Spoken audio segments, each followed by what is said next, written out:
بسم الله الرحمن الرحيم إن الحمد لله نحمده تعالى ونستعينه ونستغفره ونعوذ بالله من شرور أنفسنا ومن سيئات أعمالنا من يهده الله فلا مضل له ومن يضلل فلا هادي له وأشهد أن لا إله إلا الله وحده لا شريك له وأشهد أن محمدا عبده ورسوله وبعد أيها الإخوة الأخوات السلام عليكم ورحمة الله وبركاته. Donc le mois passé, Allah yarda alaykoum, on a vu ensemble donc un résumé de la vie du calife Abu Bakr radiyallahu anhu.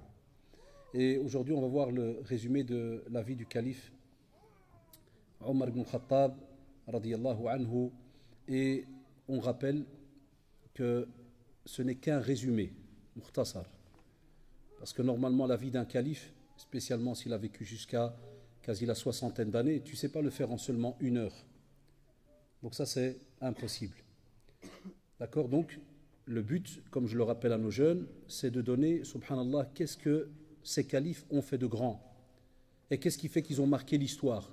Et qu'est-ce qui fait que des fois nos jeunes ne les connaissent pas? Et spécialement, comme on va le voir avec Omar ibn Khattab, radiallahu anhu, lorsqu'on entend qu'aujourd'hui, par exemple, en 2014, ou bien il y a peut-être 20 ans ou 50 ans, en Europe, on a lancé telle et telle, par exemple, allocation ou ceci ou cela, ou aide familiale, certaines personnes, subhanallah, arrivent encore à cause de l'ignorance, de l'jahl qu'il y a dans la communauté, à dire, tu subhanallah, ah regarde, ils ont fait ce que nous les musulmans on n'a pas.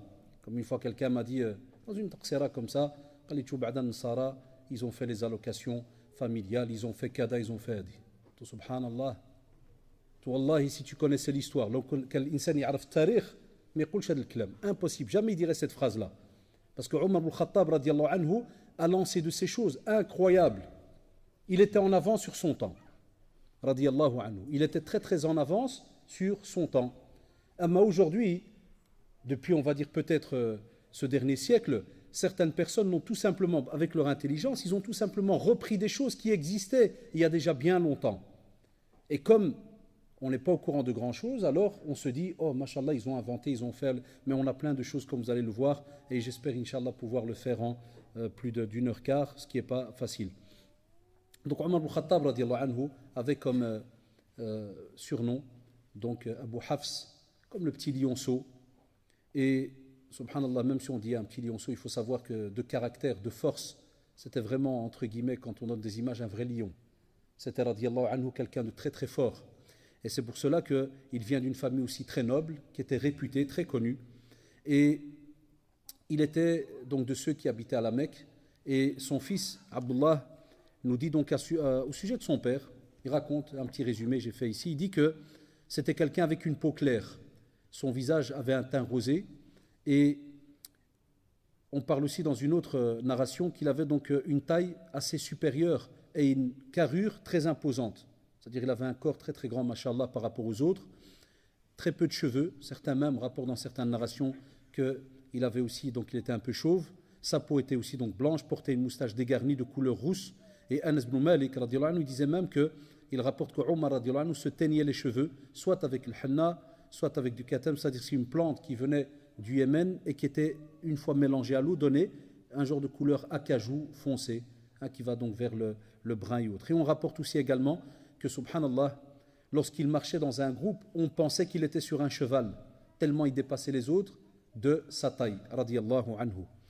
Et lorsqu'il marchait, il était aussi quelqu'un qui était imposant, c'est-à-dire qu'il avait une marche, mashallah, qui était pesante, qui était assez lourde. Donc on n'a pas en face de nous quelqu'un de simple. Et les descriptions, elles sont toujours importantes, ya shabab, pour que vous compreniez comment est-ce qu'Allah subhanahu wa ta'ala va faire qu'une personne va être réputée, soit chez les musulmans. Je demande au frère qui a l'enfant avec lui, si vous savez pour jouer, soit derrière, parce que ça résonne ici devant. Allah, tout le respect, je sais que ça fait un plaisir de voir les petits, mais quand c'est un cours de morale comme ça, où je fais des rappels, à la rigueur, c'est plus facile. Mais quand il faut synthétiser, je suis désolé, je suis un peu plus compliqué dans ce domaine-là, et qu'Allah te récompense pour ta compréhension, cher frère. Donc, il avait une marche, et on dit que le prophète, sallallahu alayhi wa sallam, aimait et attendait que Omar radiallahu anhu puisse donc devenir musulman. Et je disais donc juste avant de te faire la remarque que tu prends des compagnons qui pouvaient être, subhanallah, petits de taille, minces, ou bien des petits gens, Abdullah ibn Mas'ud radiallahu anhu, Et tu vas le trouver, subhanallah, même si dans la description. C'est pour ça qu'on dit qu'elle est importante, la description. Pour vous montrer que on fonctionne aujourd'hui qu'avec des images. C'est si quelqu'un il est fort, il peut peut-être donner quelque chose. Si quelqu'un, là, abadan, Allah subhanahu wa ta'ala fait qu'une personne, wallah, même si elle est petite de taille, même si elle est peut-être un petit peu forte, hein, peut-être un peu de poids et autres, il peut être auprès d'Allah subhanahu wa ta'ala quelqu'un, wallahi, de très élevé. Donc c'est pour cela que, au contraire, dans les biographies, il montre un peu comment est-ce que la personne était, pour aussi te faire comprendre plus tard à cause de quoi il y avait aussi, après l'aide d'Allah subhanahu wa ta'ala, le respect qui venait soit des musulmans d'office ou bien des non-musulmans, et même avec Omar ibn Khattab radiyallahu anhu, même de Shaitan anawallah. Même Shaitan avait peur de lui. Donc comme on va le voir. Aussi, comme vous le savez, Omar ibn Khattab radiyallahu anhu, donc était de celui qui avait laissé, était de ceux qui avaient laissé une trace, parce que il a donc été éduqué dans la véracité. C'était quelqu'un, subhanallah, de direct. Il n'aimait pas le mensonge, il aimait la justice. C'est pour ça qu'on l'appelle Farouq. Il va être appelé par le prophète sallallahu alayhi wa sallam Al-Farouq. C'était quelqu'un, subhanallah, qui n'avait pas un double discours. Il a quelque chose à dire, il le dit clairement et en face. Ça aussi, de nouveau, c'est très très important. On va le voir dans son histoire parce que ça va attirer le respect de ceux qui sont non musulmans et qui sont en face de lui. Parce qu'il savait que si Omar al-Khattab radiyallahu anhu donnait une parole, il ne change pas de parole. Et aussi, Allah d'alikum, il va laisser donc une trace dans le domaine de tout ce qui était ce qu'on appelle les premiers métiers d'ambassadeur. Parce qu'il va être l'ambassadeur des Qurayshites lorsque il y a un litige entre les tribus. Vous vous rappelez qu'Abu Bakr radiyallahu anhu, c'était dans le domaine des arbres généalogiques. Et lui, subhanallah, c'est tout ce qui est le domaine des litiges ou bien des confrontations. On l'appelait. Même s'il était plus jeune que les chefs de tribu à la Mecque. Mais on va l'appeler parce que les gens, subhanallah, le respectaient et savaient que dans son caractère, il était quelqu'un de droit. Il ne va pas avancer avec quelqu'un parce que, ou bien il va être du côté de quelqu'un parce qu'il est de sa famille ou quoi que ce soit. C'est pour ça, ya shabab, comme j'ai dit pour Abu Bakr radiyallahu anhu, et les parents ici que vous êtes, voilà pourquoi on doit enseigner ces biographies à nos enfants. Ça, c'est les meilleurs exemples qu'ils doivent avoir. Pas Pokémon et compagnie. Là, wallahi, ou Messi ou je ne sais qui. Abadan. Allah yahdihum. Il n'y a pas de problème. Les joueurs, tout le reste, Allah yahdihum. Nous, je prends seulement l'exemple pour dire que aujourd'hui, si tu dois donner un exemple à ton enfant par rapport à la justice, billah alik, tu vas lui choisir qui? C'est bien d'avoir un exemple. C'est bien de lui expliquer, voilà, écoute, essaye de ressembler à Omar ibn Khattab radiyallahu anhu, ou bien dans tel domaine, essaye de ressembler à Mu'ad ibn Jabal, ou bien Nu'man ibn Bashir radiyallahu anhum jami'an. On doit avoir des exemples, que ça soit à partir du prophète sallallahu alayhi wa sallam, que ça soit à partir des épouses du prophète sallallahu alayhi wa sallam, qui sont nos mères à tous, et ainsi de suite, jusqu'à arriver, comme on l'a dit maintenant, aux compagnons, pour laisser des traces chez nos enfants dans leur éducation. Il va aussi, Allah d'alikum, être de ceux, parmi le groupe des 10, auquel donc le prophète sallallahu alayhi wa sallam va donc leur apporter cette belle nouvelle, Mubasharouna bil Jannah, il va leur apporter cette belle nouvelle, il est parmi le groupe des 10 qui auront donc le paradis. Il va aussi laisser, subhanallah, une trace par rapport donc à son entrée à l'islam. Drôle d'entrée à l'islam. Eh bien, on nous dit que l'année 6 de la révélation, il devait avoir à peu près 27 ans. Et j'ai rappelé la fois passée que dans les biographies, il peut arriver qu'il y ait des décalages de quelques années, d'un an ou deux ou autre. Donc ça, comme vous le savez, donc a été bien rappelé donc la fois passée. Et il y a certaines personnes, donc alhamdoulilah, de sa famille qui vont entrer dans l'islam. Et d'autres tribus qui vont se convertir à l'islam. Mais lui, subhanallah, il ne va pas adhérer. Il va même être très très dur vis-à-vis de ceux qui se convertissent à l'islam. À un point où, subhanallah, il s'en prenait à ceux donc, qui se convertissaient, ou bien s'il sentait que la personne, elle voulait faire par exemple l'émigration, elle voulait partir de la Mecque vers Médine, Aoudi les arrêtait en pleine route, il venait pour les frapper. Subhanallah, regardez ce que ça va donner, Allahu Akbar. Quelqu'un de vraiment dur, méchant vis-à-vis des autres. Mais, subhanallah et shabab, cette dureté qu'il avait, pourquoi? C'est ça qu'on doit décortiquer des fois. Il avait cette dureté parce que pour lui, il pensait qu'il était dans le ceux qui ont travaillé comme moi depuis ce matin, depuis 7 heures du matin, je les comprends. Même moi, je suis en mode ceux qui n'ont pas travaillé, on l'a dit. Hein? Donc, pourquoi? Qu'est-ce que j'ai dit? C'était quoi ma question? Pourquoi est-ce qu'il était dur vis-à-vis des autres? Et il était quelqu'un, subhanallah, qui courait même, qui allait chercher après ceux qui immigraient et autres. Pourquoi? Parce qu'il était sûr de lui que le chemin que lui a choisi, Alors qu'on sait qu'il est dans le polythéisme, hein, dans l'égarement, mais tu vois, subhanallah, son caractère, il était tellement persuadé qu'il était dans le bien, qu'il va aller quand même oser parler aux autres et aller plus loin, ce qui est même grave, aller des fois même les frapper et autres. Eh bien, alhamdoulilah, regardez, ce caractère-là, on va le poncer. Il va rester des traces, mais dans le bien, mais de l'autre côté, dans l'islam. Mais il va rester ce petit côté indiscutable, qui est, subhanallah, cette petite dureté. Certains, des fois, critiquent ça, te disant, oui, mais écoutez, normalement, l'islam, c'est un message de paix. Oui, c'est un message de paix, mais on a toujours besoin d'un balancier, un petit thermostat, là. Si tu es trop léger, avec certains, c'est pas bon. Trop dur, c'est pas bon. Et c'est pour cela que, subhanallah, vous aurez compris maintenant que parmi les meilleurs compagnons qu'il y avait autour du prophète, sallallahu alayhi wa sallam, chez nous, chez Al-Sunnah wal-Jama'a, il y avait donc Abu Bakr et Omar ibn Khattab. Donc Abu Bakr, drôle de douceur. Ça, oulala. Va toujours attendre, va parler, va essayer de discuter, trouver une solution. Et Omar, radiyallahu anhu, c'était celui qui avait sa main direct, il cherchait un bâton ou quelque chose. Da'ni ya Rasulallah. Beaucoup de hadiths, tu trouves ça. Da'ni ya Rasulallah. Dès qu'il y avait un problème avec un, ya Rasulallah, laisse-moi, stop, bismillah, d'abord je m'en occupe. Comme pour dire pourquoi on va perdre notre temps avec celui-là.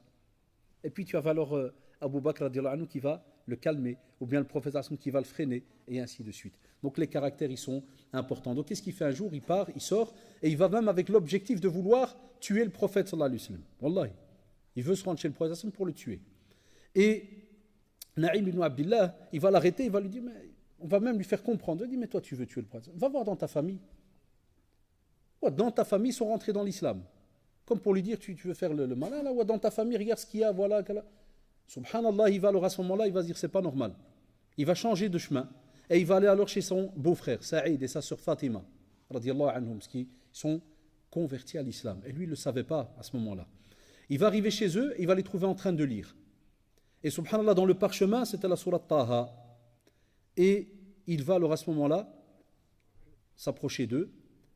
Mais comme vous le savez, lui, il ne sait pas exactement ce qu'il y a dedans. Il l'entend, mais il vient et il va commencer à les frapper. Il va les frapper jusqu'à ce qu'ils vont avouer qu'est-ce qu'ils sont en train de lire. À ce moment-là, ils vont lui dire la vérité. Ils vont dire, voilà, eh bien tu sais quoi, on s'est vraiment converti à l'islam. Et on a cru en Allah subhanahu wa ta'ala et en son prophète Muhammad sallallahu alayhi wa sallam. Et sa sœur et son beau-frère vont lui dire, fais de nous ce que tu veux, yallah, vas-y. Nous, le principal, on est entré dans l'islam. Tu veux frapper, tuer ou autre, vas-y. À ce moment-là, les historiens disent qu'Omar anhu va être touché par cela. Ils vont dire, comme pour dire aujourd'hui, ils sont prêts à mourir pour Muhammad sallallahu alayhi wa sallam et pour un Dieu unique. Et à ce moment-là, il va leur dire, donnez-moi quand même ce parchemin, j'ai envie de lire. Et comme on l'a dit, le prophète sallallahu alayhi wa sallam, dans une tradition rapportée par Tirmidhi, il nous dit que d'après Ibn Omar, le fils d'Omar ibn Khattab, Abdullah ibn Omar, que le prophète sallallahu alayhi wa sallam a dit, Ya Allah, renforce l'islam par l'adhésion à l'islam de celui que tu aimes le plus parmi ces deux hommes, Omar ibn Khattab et Abu Jahl ibn Hisham. Et comme vous le savez, le plus aimé a été Omar ibn Khattab radiyallahu anhu. À ce moment-là, donc sa sœur va refuser. Et elle va répondre, elle va lui dire, nous craignons, on a peur que tu vas détruire ce parchemin. Et chose, subhanallah, il va leur dire, ne craignez rien. Et qu'est-ce qu'on a dit? Quand il donne une parole, il la tient. Et effectivement, Allah, il ne va pas déchirer le parchemin. Mais même comme ça, sa sœur, donc, lorsqu'elle voit cela, elle va lui dire, voilà mon frère, tu es quelqu'un qui pour l'instant est impur. Et on explique toujours à nos jeunes, Allah yahdikum. On entend des fois des aberrations incroyables, des fois, comme il s'est passé il y a quelques années ici à Bruxelles, où un professeur il veut donner une craie à un élève, et l'élève lui fait, non monsieur, dépose, oh la madame, dépose sur la table, parce que tu es impur, je ne peux pas toucher tes doigts. Le truc de bidonnerie, femme s'exposant je ne sais combien. Il y a deux sortes d'impureté, Shabab. Il y a la physique et la spirituelle. Physiquement, on peut être impur par rapport à certaines souillures qui émanent du corps. Mais il y a l'autre impureté spirituelle, c'est-à-dire par rapport à tout ce qui est le domaine du shirk et autres, on a entaché avec le monothéisme pur qui est censé être installé en nous. Et donc elle va lui faire comprendre, elle dire voilà, tu es quelqu'un d'impur. Et ton état, c'est lequel? C'est justement l'état d'un polythéiste. Et seul quelqu'un de pur peut le toucher. Après, subhanallah, jazakumullah, est arrivé aussi alors, et là on doit comprendre ce qu'on appelle la règle par rapport au fait de toucher le Coran. Et là, on doit être en état de purification, comme on le voit dans beaucoup d'avis chez les savants, pour toucher donc la parole d'Allah subhanahu wa ta'ala, et on a ce respect vis-à-vis de la parole d'Allah subhanahu wa ta'ala. Même comme ça, regardez, Omar radiallahu anhu va se lever, il va aller se laver, et sa sœur à ce moment-là, elle va lui donner le parchemin. Et lorsqu'il va lire, il va s'arrêter, il va leur dire, quelle belle parole. C'est normal, c'est la parole d'Allah subhanahu wa ta'ala. Et à ce moment-là, ils vont se rendre alors à la maison d'Al-Arqam, Ibn Abil Arqam, qui était du côté de Safa. Ceux qui ont déjà été à l'Umrah, il y a Safa et le Marwa. Hein, donc il va aller chez eux. Et comme vous le savez, il était quelqu'un qui était très grand connaisseur, proche de la famille de Khadija radiallahu anha, l'épouse du prophète, sallallahu alayhi wa sallam, notre mère à tous. Et Al-Arqam aussi, lui, était connaisseur des textes. Et il va savoir que, justement, le prophète, sallallahu alayhi wa sallam, le message qu'il a reçu, c'est un vrai message prophétique. Et donc, il va aller alors chez lui. Et à ce moment-là, ils vont se réunir là-bas. Il y aura les compagnons du prophète, sallallahu alayhi wa sallam, et il va lui dire donc à ce moment-là, Ya Rasulallah, je suis venu à toi dans le but de croire en Allah subhanahu wa ta'ala et en son messager, et en ce qui provient d'Allah subhanahu wa ta'ala. Et le prophète, sallallahu alayhi wa sallam, wallahi de joie, va dire Allahu Akbar, il est heureux. C'est ce qu'il attendait, sallallahu alayhi wa sallam, que Omar ibn Khattab entre donc dans l'islam. Et de sorte que tous ceux qui se trouvaient dans la demeure parmi les compagnons vont savoir alors que Omar radiyallahu anhu s'est converti alors à l'islam. Et certains historiens disent que ça va se faire 3 jours à peu près après l'entrée de Hamza, l'oncle du prophète radiyallahu anhu, dans l'islam. Et là, comme vous le savez, Shabab, je crois que c'est la plus belle des équipes qu'on peut espérer. Wallahi, avoir Abu Bakr radiyallahu anhu, avoir Omar al-Khattab et avoir, Wallahi, on a la chair de poule, et avoir Hamza radiyallahu anhu. Ah, ça, les hommes des hommes. Ah, ça, quand tu as une équipe pareille, c'est pour ça que les historiens ils te disent, Wallahi, on rapporte que les Qurayshites à ce moment-là étaient ce qu'on appelle les plus désespérés et les plus malheureux de la terre. Ils se sont dit, maintenant, c'est foutu. Wallah, ils se sont dit encore, quand il est avec Mohammed sallallahu alayhi wa sallam, avec quelques-uns, ça passe. Abu Bakr radiyallahu anhu, il rentre, ça passe encore parce qu'il a l'argent, cas ceci, il est courageux, on l'a vu dans sa biographie. Mais ils avaient peur de certains qui avaient le courage, plus le charisme encore plus fort. Et à ce moment-là, maintenant, ils savent que c'est grave. Et à ce moment-là, on rapporte que le prophète sallallahu alayhi wa sallam était aussi un jour sorti en compagnie de ses compagnons. Il y avait 2 rangs. Et dans l'un des 2 rangs, il y avait Omar radiyallahu anhu. Et dans le 2e rang, il y avait Hamza radiyallahu anhu. Et lorsqu'ils vont arriver à la mosquée, les Qurayshites, alors, ils vont regarder vers Omar radiyallahu anhu. Ils vont être étonnés. Comme pour dire, il ne manquait plus que lui. Donc il est rentré avec eux. Et puis ils voient à côté Hamza radiyallahu anhu. Et à ce moment-là, ils vont se dire qu'à partir d'aujourd'hui, c'est fini. On aura des difficultés avec donc ces gens-là, et comme vous le savez, c'est ce qui va vraiment donc se passer. Mais même comme ça, les historiens disent qu'il va aussi subir des persécutions des Qurayshites. C'est-à-dire, subhanallah, il est fort, on va des fois venir l'attaquer en groupe, l'embêter, ceci, cela, jusqu'à ce qu'une narration dit qu'à ce moment, il s'est même arrêté, il leur a dit, vous savez quoi, faites de moi ce que vous voulez. Mais comme vous le savez, il était tellement fort que même eux, ils se fatiguaient. Aoud, il reportait, il revenait le lendemain, Aoud, on embête, et il faisait ça avec la plupart des compagnons, les premiers qui sont donc entrés. Comme vous le savez, jusqu'à tuer donc, la première famille martyre, Ammar, vous vous rappelez Ammar, le compagnon, son père, donc Yasir, radiallahu anhu, et sa mère Soumayya, qui vont être les premiers martyrs tués. Donc les Qurayshites vont aller donc assez loin. Et à ce moment-là, Allah radi alikum, il va arriver donc la période, comme vous savez, de l'immigration, pour aller donc vers Médine. Là, les musulmans vont partir, comme vous le savez, la plupart, ils vont aller d'une manière cachée. Mais Omar, radiallahu anhu, drôle d'histoire. Eh bien, Ali, radiallahu anhu, il rapporte, cousin du prophète, sallallahu alayhi wa sallam, et on verra sa biographie, Inch'Allah, dans 2 mois, bi'idnillah, il rapporte cette parole. Il dit, je n'ai jamais eu connaissance de quelqu'un parmi les muhajirin qui a immigré de manière comme ça, qui n'est pas dissimulée, qui n'est pas cachée, si ce n'est Omar ibn al-Khattab.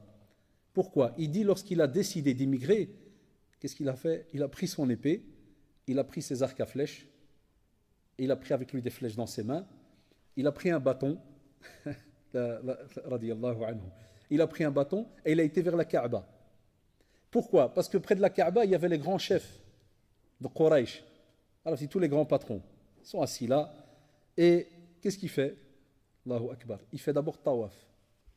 Il les allume. Wallah, il tourne autour de la Kaaba 7 tours. Et puis, il les fait d'une manière vraiment bien affirmée, comme pour leur dire, je suis là. Regardez bien. Et il tourne. Après, subhanallah, dès qu'il arrive au Maqam Ibrahim, il va prier 2 rak'at au Maqam Ibrahim. Et puis, il va s'arrêter, radiyallahu anhu, à chaque assemblée. Il va même, entre guillemets, les rabaisser. Il va leur dire que vos visages ils soient enlaidis. Allah yakhayyib al-wujuh diyalkum. Comme pour dire, Allah bouge. Et ils vont le regarder, subhanallah. Et il va lui dire, écoutez bien, cette belle phrase qui est souvent rapportée dans les conférences, il dit que celui qui désire que sa mère le perde, que son enfant devienne orphelin et que son épouse devienne veuve, eh bien, qu'il vienne me rencontrer de l'autre côté de la vallée. Subhanallah. Wallah, faut être un surhomme. C'est-à-dire, il leur dit, s'il y a quelqu'un qui veut laisser des orphelins, une veuve, ouais, qui veut que sa lignée, elle ne descend plus. Moi, je vais par là-bas, il y a une colline, je vous attends un peu. D'habitude, toi, tu prends le chemin, tu pars rien. Non, lui, il a un programme très, très chargé. Je leur dis, moi, je vous attends ici. Venez. Et tu vois, subhanallah, puis, vous le savez, hein, personne n'a osé bouger. Et on raconte dans la narration qu'il va prendre la route à son aise et il va partir. Et personne ne va le suivre. Et, subhanallah, on rapporte même que certaines personnes qui étaient faibles, dès qu'ils l'ont vu partir et qui voulaient aller aussi à Médine, il faut les comprendre. Hein. Ils ont alors profité. Ils l'ont vite suivi. On dit à Omar, on va partir avec toi donc à Médine. Aussi, durant la vie qu'il avait avec le prophète, sallallahu alayhi wa sallam, il était comme Abu Bakr, radiyallahu anhu, un des conseillers du prophète, sallallahu alayhi wa sallam. Et c'était un conseiller très proche. Et souvent, vous allez trouver beaucoup de traditions dans la sunna. On était, moi, Abu Bakr et le prophète, sallallahu alayhi wa sallam. On était Abu Bakr, Omar et le prophète, sallallahu alayhi wa sallam. Ou le prophète, sallallahu alayhi wa sallam, lui-même va le dire. J'étais moi, Abu Bakr et Omar. Allahu Akbar. C'était des inséparables. Donc, les conseils, ou bien les conseillers du prophète, sallallahu alayhi wa sallam, en la plupart des livres, la plupart des ouvrages, on va vous sortir les deux. Abu Bakr, radiyallahu anhu, et Omar, radiyallahu anhu. Il va aussi faire part et participer à toutes les batailles et tous les traités de paix. Il sera là, Sulh al-Hudaybiyah, Bay'at al-Ridwan, il sera là, toutes les allégeances, il va être présent avec le prophète, sallallahu alayhi wa sallam. Il avait aussi beaucoup de compassion et d'amour envers le prophète, sallallahu alayhi wa sallam. Par exemple, deux petits faits. Il y a beaucoup d'histoires, mais vous savez très bien, on essaie de résumer. Hafsa, radiyallahu anha, et qui sera aussi l'épouse du prophète, sallallahu alayhi wa sallam, mais qui est la fille d'Abu Bakr, la fille d'Omar, radiyallahu anhu, eh bien, lorsqu'elle va être veuve, son mari donc va décéder, Khanis ibn Hudhafa, As-Sahmi Afwan, qu'est-ce qu'il va faire? Omar, radiyallahu anhu, donc, il va la marier au prophète, sallallahu alayhi wa sallam. Le prophète, sallallahu alayhi wa sallam, va la demander en mariage. Et troisième année, plus ou moins de l'hégire, il va se passer un petit événement, et ça, c'est une belle leçon, même pour nous aujourd'hui dans les couples, et aussi une belle leçon pour les beaux-parents, pour les parents et les beaux-parents. C'est-à-dire les parents, des fois de la fille, si jamais l'épouse, c'est elle qui a un problème, ou, par exemple, les beaux-parents, aussi les parents du garçon. Omar, radiyallahu anhu, il va apprendre que Hafsa, radiyallahu anha, elle a des polémiques avec le prophète, sallallahu alayhi wa sallam. C'est-à-dire qu'ils ont des petites disputes. C'est-à-dire, Mskina, elle vient et des fois, voilà, des petits dossiers, des petites choses. Ça, c'est une belle leçon pour ceux qui croient que la vie de couple, il n'y a aucun problème. Et il ne peut pas y avoir de problème. Hadar Rasoul, sallallahu alayhi wa sallam. Et c'est pour cela, subhanallah, c'est des belles histoires, parce qu'elles nous montrent que les gens avant, quand il y avait un problème dans le couple, les parents, les beaux-parents, c'était comme une seule famille. Jamais quelqu'un venait et voulait casser l'un par rapport à l'autre. Donc le père, Omar, radiyallahu anhu, il vient et il dit à sa fille, il lui dit, fais attention, ittaqillah, crains Allah, parce que tu vas recevoir la colère d'Allah subhanahu wa ta'ala, ou bien le châtiment d'Allah subhanahu wa ta'ala, et il va l'exhorter. Il va lui faire la da'wa, il va lui parler. Pas des fois comme on entend aujourd'hui, par exemple la fille peut venir chez sa mère, ou bien des fois le garçon aussi qui va venir chez sa mère, ou le père, et va dire, voilà, ma femme m'a fait ceci, cela, il va lui dire, montre-lui c'est qui un homme. Montre-lui c'est qui l'homme à la maison. Ou bien la femme, elle va peut-être dire à sa fille, eh bien, t'as intérêt, si tu veux pas devenir une moutonne à la maison, ou t'as intérêt à sortir les cornes et lui montrer c'est quoi une femme aujourd'hui. Et chacun, il allume. Et après une bête petite histoire, on a une guerre entre deux familles. Et les tantes qui se parlent plus, et toutes les histoires. Tu vois comment ils étaient. Un jour, on rapporte dans une histoire, dans une tradition authentique, on dit qu'un compagnon est venu chez le prophète, chez Omar, radiyallahu anhu, quand il était calife. Il voulait se plaindre de sa femme à lui. C'est-à-dire ce compagnon, sa femme, elle l'embêtait. Et il prend la route, il arrive. Au moment où il approche de la maison de Omar, radiyallahu anhu, il entend la femme de Omar, radiyallahu anhu, qui lui crie dessus. Elle crie. Et qu'est-ce qu'il fait alors, Mskin? Il se dit, le compagnon se dit, oui, moi je viens avec des problèmes. Mais Omar, radiyallahu anhu, il reprend, il rebrouche chemin, il repart en arrière. À ce moment-là, Omar, radiyallahu anhu, il sort calmement de la maison. Et il le voit. Il fait, viens, qu'est-ce qui se passe? Il a dit non, comme on dit aujourd'hui, laisse tomber. Pourquoi? Il a dit, mais écoute, moi je suis venu chez toi pour me plaindre de mon épouse, il y a un problème. Il dit, je suis désolé, je suis arrivé, j'entends ta femme, elle crie sur toi, donc moi, j'ai préféré lui a dit chose. Regardez. Il n'a pas dit comme on entend aujourd'hui certains, et ça, les femmes, c'est tous des houages, elles sont sorties d'une côte qui est maouja, il y en a même qui prennent des hadiths vite fait, il y a que ceux-là qui les étudient par cœur. Ah, la femme, elle est maouja, et la femme, ceci, du shayatin, ou l'afaret. Non, qu'est-ce qu'il lui a dit? Il lui a dit, c'est elle qui me fait à manger. C'est elle qui a porté mes enfants. C'est elle qui a éduqué mes enfants. C'est elle qui s'occupe de mes habits. Elle lave mes habits. Il a dit, je ne peux pas patienter un peu avec elle, Zamanek. Allahu Akbar. Qui, Wallahi billah alikum ya shabab, qui d'entre nous va être à la même stature de Omar radiallahu anhu? Saraha. Voilà pourquoi on nous demande souvent, avant de se marier, d'étudier un petit peu, hein, je vous le dis depuis des années dans les conférences, qu'on étudie un peu la biographie de ces gens qui vivaient où il n'y avait pas de GSM, pas de voiture, pas la seule belle voiture, et encore si tu pouvais l'avoir, c'était un chameau. Si tu l'avais, sinon c'était une barla et ainsi de suite. Il n'y avait rien. La Mecque, petite oasis, le reste, désert, Sahara, des maisons en terre cuite, rien du tout, que de l'argile. Taïeb. Et regarde comment est-ce qu'il va lui répondre. Il va dire, elle s'occupe de moi, elle me fait... Ibn Abbas, la même chose. Radiyallahu anhu jami'an. Qu'est-ce qu'il faisait? On vient, on le trouve en train de, machallah, de mchot et d'arranger ses cheveux comme s'il va mettre du gel, et il arrange ses cheveux, kada. On lui demande pourquoi. Il lui dit, mon épouse, elle se fait belle pour moi. Pourquoi moi, est-ce que je ne me ferais pas belle pour elle? Je ne me ferais pas beau pour elle? Ça, aujourd'hui, si tu vas en parler comme ça dans la famille,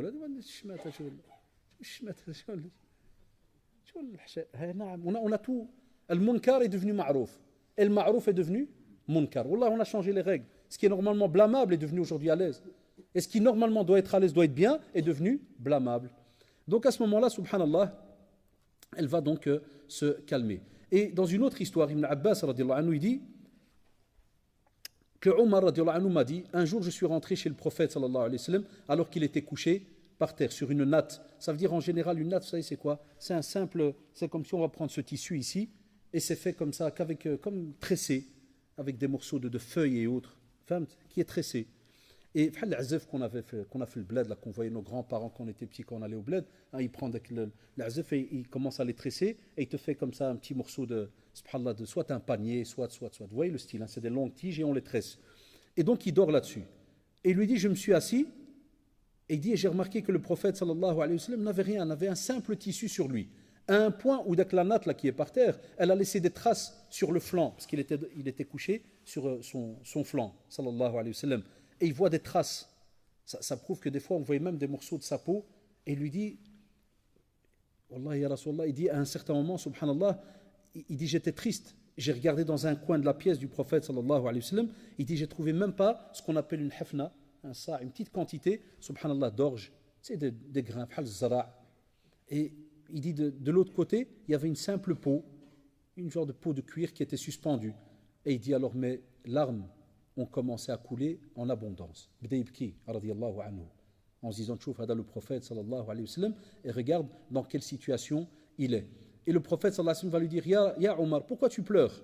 Et Omar va lui dire, ya Rasulallah, comment pourrais-je ne pas pleurer alors que cette natte, elle a laissé des traces sur ton flanc, qu'Allah subhanahu wa ta'ala t'a donné normalement plein de choses. Si tu pouvais avoir, ya Rasulallah, un tas de choses, plus que ce que tu as aujourd'hui. Et il lui parle de Kisra. On va parler de celui-là plus tard. Un des rois là, qui se pensait, qui pensait que toutes les richesses qu'il avait dans le côté perse et autres, c'était quelque chose qui n'allait jamais partir. Vous allez comprendre, Inch'Allah, après. Il lui a dit Kisra, Qaysar, César. Bien, eux, il lui a dit, ya Rasulallah, regarde, ils ont un tas de fruits, de fleuves, ils ont un tas de choses. Et le prophète lui a dit, Wallahi, n'oublie pas une chose. Ya Ibn al-Khattab, Ya Omar, est-ce qu'on ne va pas accepter plutôt et agréer ce qu'Allah subhanahu wa ta'ala, ce qu'il y a dans l'au-delà?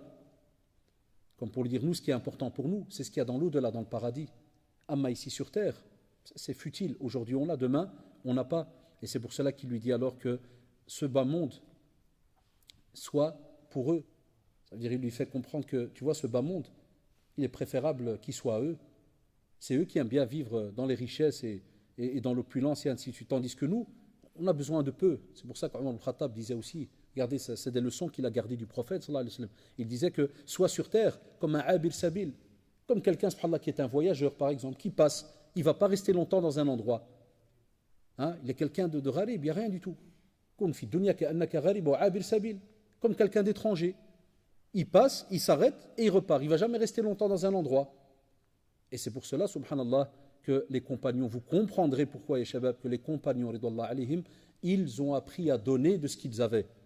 Ils ont appris avec le prophète, sallallahu alayhi wa sallam, à donner de ce qu'ils avaient à un point où lorsque, on le verra après, lorsqu'il mourra, radiyallahu anhu, donc Omar ibn Khattab, radiyallahu anhu, il laissera des dettes. Alors qu'il est calife, aujourd'hui, quelqu'un qui a un poste qui est ministre ou bien qui est roi ou autre, on ne parle pas de dette. Au contraire, c'est un patrimoine immense. Et donc, il lui arrivait aussi parfois d'avoir un avis et d'en informer le prophète, sallallahu alayhi wa sallam. Et il arrivait alors qu'Allah subhanahu wa ta'ala descendait un verset en donnant raison, par exemple, à Omar al-Khattab radiallahu anhu. Certains jeunes, ils ont mal compris cela. Ils croient que c'est un rabaissement au prophète sallallahu alayhi wa sallam. Alors ils attaquent alors le texte et tu dis, A'udhu billah, ce texte il est faux. On ne peut pas dire ça, non. C'est parce qu'il arrivait, subhanallah, dans certaines situations où le prophète sallallahu alayhi wa sallam était un être humain comme les autres dans certains domaines et il discute par rapport à certaines situations. Mais on sait très bien que ce n'est qu'un destin. Le destin, il avance. Et Omar al-Khattab, il est dedans. Abu Bakr, il est là. Le prophète, il avance. Mais il n'y aura que ce qu'Allah subhanahu wa ta'ala avait déjà destiné. Et le verset, alors, quand il vient, ce n'est pas parce que c'est une révélation qui est, entre guillemets, pour Omar, ou bien je ne sais quelle explication, comme on entend chez certains, qu'Allah les guide et qui tombent même des fois dans la mécréance, comme on le voit sur Internet et autres. Non. C'est tout simplement des situations qui fait qu'Allah subhanahu wa ta'ala a les révélé, comme on le sait, puisqu'on le voit, c'est le destin qui court. Mais on voit que, mashallah, l'idée de Omar radiallahu anhu va être donc acceptée. Le prophète sallallahu alayhi wa sallam avait aussi vanté fortement les mérites de Omar radiallahu anhu. Et il dira que Allah subhanahu wa ta'ala fait en sorte que la vérité soit sur la langue de Omar et dans son cœur. Et il va dire là, à ce moment-là, c'est pour ça qu'on gardera ce surnom pour Omar radiallahu anhu, il va dire il est Al-Farouq, c'est-à-dire c'est par lui qu'Allah subhanahu wa ta'ala a établi la séparation entre la vérité et le faux. Al-Farouq. C'est pour ça que dans tous les ouvrages, on l'appelle Omar Al-Farouq. C'est lui qui, subhanallah, établit la séparation entre la vérité et le faux. Durant sa vie, donc durant le califat de Abu Bakr, radiallahu anhuma jami'an, donc lorsque Abu Bakr, donc, comme vous le savez, avait donc demandé à ce que Oussama radiallahu anhu, il parte donc, pour faire ce qu'on appelle donc, une expédition contre certaines tribus hautes qui avaient, donc, comme vous savez, rejeté tous les commandements du prophète sallallahu alayhi wa sallam, domaine de la zaka, certains même la religion et ainsi de suite. Pour vous montrer déjà que Abu Bakr radiallahu anhu aimait aussi fortement Omar radiallahu anhu, il va demander à Oussama radiallahu anhu, qui est normalement le chef de l'armée, il va lui dire, est-ce que tu peux me laisser Omar ibn Khattab à mes côtés, parce que j'ai besoin de lui pour certains conseils, alors qu'il est calife. Et donc, Oussama radiallahu anhu va accepter donc cette demande. Et cela prouve, subhanallah, que même ceux qui prennent le pouvoir, même si on a par exemple, subhanallah, que ça soit n'importe où, Allah, mosquée, association, un groupe de jeunes et autres, même quand tu as le pouvoir, sois de ceux qui acceptent le conseil de ceux qui sont avec toi. Accepte le conseil, spécialement quand tu sais que quelqu'un qui est dans ton groupe est quelqu'un, mashallah, d'assez intelligent, d'assez mature. Ça nous donne des belles leçons. Là, aujourd'hui, on a des fois des personnes qui prennent le pouvoir, et Allah fait, il meurt pour le pouvoir. Et il accepte le conseil de personne, il veut discuter avec personne. C'est moi l'amir. On a mal compris la notion de amir, la notion de responsable. Un responsable, au contraire, un vrai en islam, comme vous l'avez remarqué. Et chaque fois, je le dis et je le répète avec fierté. Est-ce qu'on va être mieux, sauf s'il y en a un parmi nous, il peut lever la main. Est-ce qu'on va être mieux que Omar ibn Khattab, radiallahu anhu, ou bien Abu Bakr, radiallahu anhu? Et même comme ça, Abu Bakr, radiallahu anhu, il est calife, et qu'est-ce qu'il fait? Il demande la permission. Regardez, Allahu Akbar. Premièrement, première leçon, il demande la permission à Oussama, radiallahu anhu. Regardez quel respect. Alors qu'Abu Bakr est plus grand que Oussama. On rapporte qu'il ne dépassait pas 17-18 ans, chef de l'armée. Et Abu Bakr, il est calife. Normalement, un calife, il donne un ordre là, on ne discute pas. C'est vrai ou pas? Là, il va demander la permission. Vous savez pourquoi? Allah qui se rappelle? Qui a ordonné ce rassemblement de cette armée?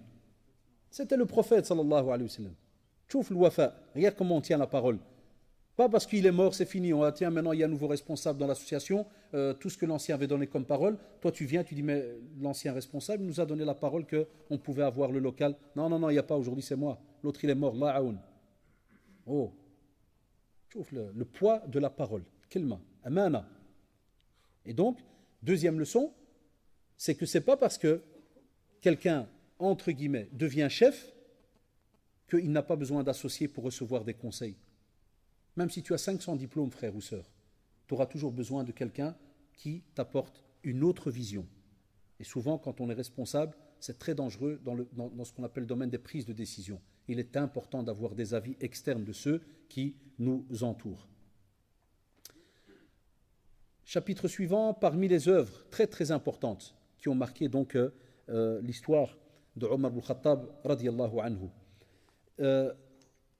Prenez le cas par exemple du Coran. Comme vous le savez, subhanallah, Omar ibn Khattab radiallahu anhu avait remarqué qu'il y a eu, lors de la bataille de l'Yamama, c'était la bataille, rappelez-vous, on en a parlé la fois passée, contre Moussaïlam al-Kadhab, celui-là qui se disait prophète. Il va y avoir plus de 70 compagnons, radiallahu anhum, qui vont mourir lors de cette bataille. Mais ces 70 compagnons, on les cite, pourquoi on les cite, Hado? Parce que c'était spécialement parmi les connaisseurs du Coran. Et donc il va demander à Abu Bakr, il va lui dire, écoute, là, les mémorisateurs du Coran, les connaisseurs du Coran par cœur, ils sont en train de mourir l'un derrière l'autre. Il faudrait qu'on regroupe justement donc le Coran. Et au début, Abu Bakr, il était un peu embêté, gêné, il ne sait pas, c'est nouveau.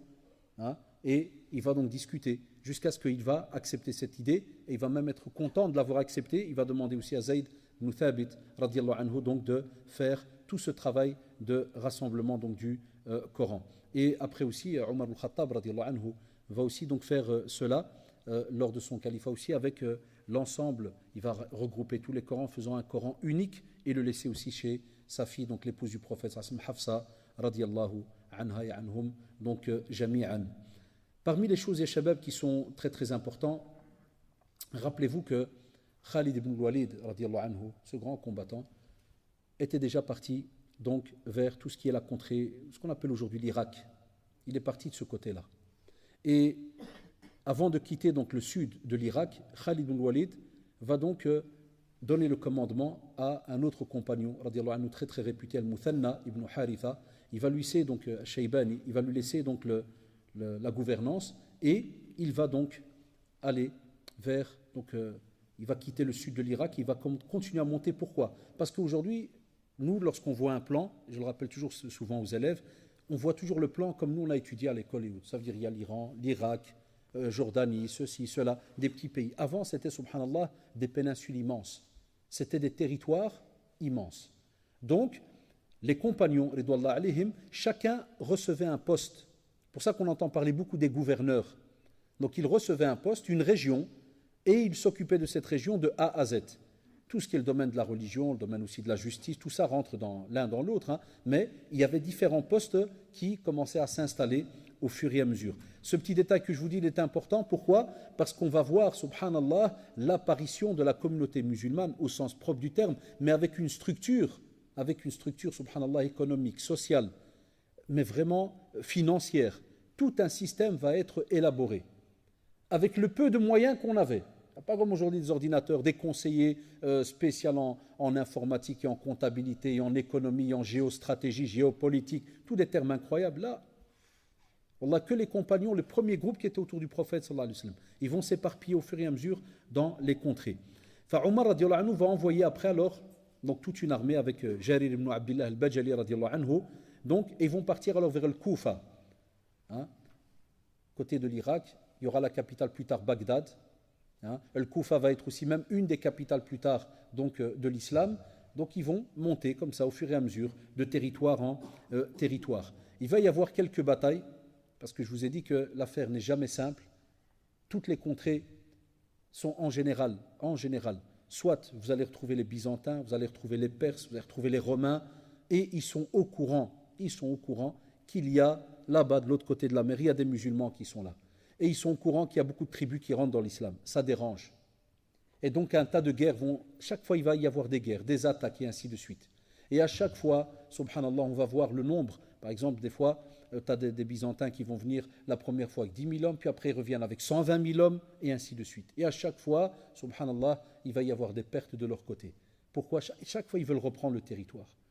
Et subhanallah, wallah, ya shabab, ce qui est étonnant, et ça c'est ce qui prouve, et nous, on doit connaître ces petits détails-là, c'est pour ça que je vous envoie des lectures beaucoup plus détaillées. À chaque fois, tu vois du côté des musulmans, 3500 hommes. Quand tu as 120 000 côté byzantin, tu vas trouver par exemple 15 000, 20 000, mais des chiffres incroyables. Des fois même, Omar ibn Khattab, il va envoyer par exemple une dizaine, un groupe avec une dizaine, et il va dire, chacun, il vaut 4 000. Ah, tu dis ça à quelqu'un aujourd'hui, il va rigoler. Je dis, moi, chacun, il vaut 4 000. Ah non, les calculs, ils sont simples. Soit il y a 4 000, soit il n'y en a pas. Là, il envoie un groupe et il leur dit, voilà, je vous envoie les meilleurs. Chacun ici, là-dedans, un seul parmi eux, il vaut 4 000 hommes. Donc si jamais il y a un problème, c'est eux qui ont un problème. Oh, al-hafidullah. Wallah, le groupe, il part comme ça. Tchouf. Là, ils avaient taqwa Allah, ils avaient la crainte d'Allah, subhanahu wa ta'ala, la sincérité, ils avaient l'ikhlas. Il faisait les choses pour Allah subhanahu wa ta'ala, pas pour la notoriété, pas pour le nom, hein, ou un tel. Et vous allez comprendre pourquoi je donne donc ces détails-là. Donc il y aura une première bataille qu'on appelle le Namariq, avec ce combattant très grand qui était très connu du côté byzantin, du côté des Perses, Afwan al-Furs, comme on les appelait, donc Rostom, hein, ceux qui lisent un petit peu l'histoire. Et donc ils vont se retrouver face à lui, donc dans la ville de An-Namariq, qui était donc cette petite région entre le Hira et Al-Qadisiyya. Hein, je dis ces noms-là parce qu'ils vont revenir de nouveau dans l'histoire. Et à ce moment-là, donc alhamdoulilah, ils vont donc se retrouver face à face. Les musulmans donc vont prendre le dessus. Ils vont donc continuer leur avancée jusqu'à arriver à un endroit, donc on va l'appeler la bataille du pont, où la même chose, il va y avoir donc de nouveau une bataille qui va s'engager. Et là, on est arrivé, ceux qui connaissent un peu la géographie, là où il y a ce grand fleuve qu'on appelle l'Euphrate, le Fourat. Donc ils vont arriver donc du côté de l'Euphrate, pas loin d'une ville très connue qui s'appelle El-Bouaïb. Et à ce moment-là, donc on est arrivé à peu près à la 13e année de l'Hégire. Ils vont de nouveau, subhanallah, assiéger et rester là pendant donc plusieurs semaines jusqu'à ce que Al-Muthanna, radiallahu anhu, donc lui, va être blessé. Chaque fois, alors il y a toujours des remplaçants. Abu Ubaid, vous vous rappelez Abu Ubaid al-Thaqafi, qui était parti aussi le premier, lui va mourir en martyr, radiallahu anhu. Et à chaque fois, subhanallah, tu as de nouveau un groupe qui vient, qui reprend la relève. Mais à ce moment-là, Allah subhanahu wa ta'ala, et ça c'est prouvé, même dans l'histoire, tout ça est écrit, même chez les autres, on le dit que même chez les Perses, il va y avoir entre eux de la discorde. À un point où, subhanallah, ils vont se dire non, on doit s'unir. Parce que même chez les Perses, il y avait différents groupes. Mais ils remarquent qu'à chaque fois, un simple petit groupe de musulmans vient et ils perdent. Ils ont dit on va se réunir. Et donc ils vont introniser Yazd Jarrad, qui est un des descendants de Kisra. Rappelez-vous Kisra, Khosroès. Celui-là, subhanallah, le prophète sallallahu alayhi wa sallam avait donné sa parole à quelqu'un. Et vous allez comprendre pourquoi. Donc lui, il devient donc leur chef. À ce moment-là, on va arriver donc à une autre contrée, qui est Al-Qadisiyya, très connue dans l'histoire. Ça va arriver, donc cette grande bataille va arriver l'année 14, donc de l'Hégire. À ce moment-là, qu'est-ce qui arrive? Donc on a des nouvelles qui arrivent donc à Médine, selon lesquelles donc les Perses étaient concentrés dans la ville de Madain.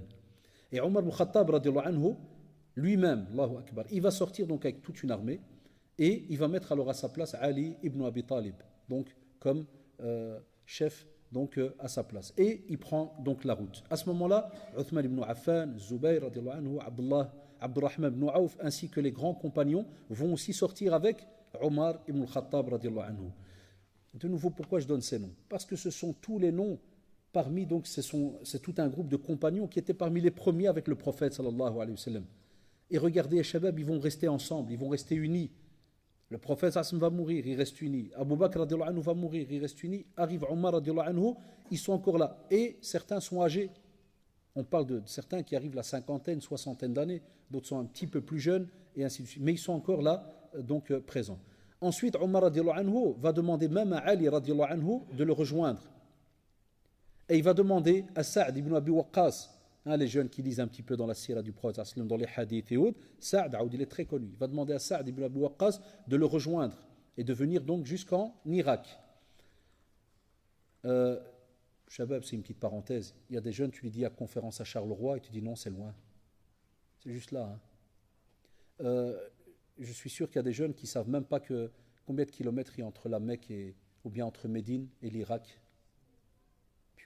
C'est des milliers de kilomètres, les gars. Ou rien qu'entre la Mecque et Médine, 450 kilomètres. Fait le Umrah, quand on l'a fait en quart, la moitié du quart qui est Asbo. Tout le monde s'énerve. Quand ils arrivent à la Mecque, c'est des bombes. On l'a demandé aux gens qui ont fait le Umrah et tout. Ils arrivent à Asbo, pas lui parler. Si tu ne donnes pas la chambre, il te mange. Wallah, c'est la vérité. Yaklek. Hada, il est assis à Médine, il reçoit un messager qui lui dit à Omar al-Khattab, t'as dit monte en Irak. Il lui a dit va en Anderlecht. Je crois que le gars lui a dit non, mais pas maintenant. Non, il dit Wallah, mais il discute. Prend son cheval, il part plein. Pourquoi? Voilà pourquoi des fois on parle de notre état, pourquoi on est dans certaines situations. Parce que des fois on demande rien que pour apprendre la religion, tu dis un séminaire important, il est à telle ville. Non. Ça c'est une grosse différence entre nos frères en France. Vous savez bien, ça fait des années que je fais des conférences en France. Wallahi ya shabab, l'autre jour je donnais tout un cours pendant un week-end à Lille. Un élève vient me saluer, il me dit ah mashallah, je vous remercie cher frère, je viens de Marseille. Elle a 1000 kilomètres.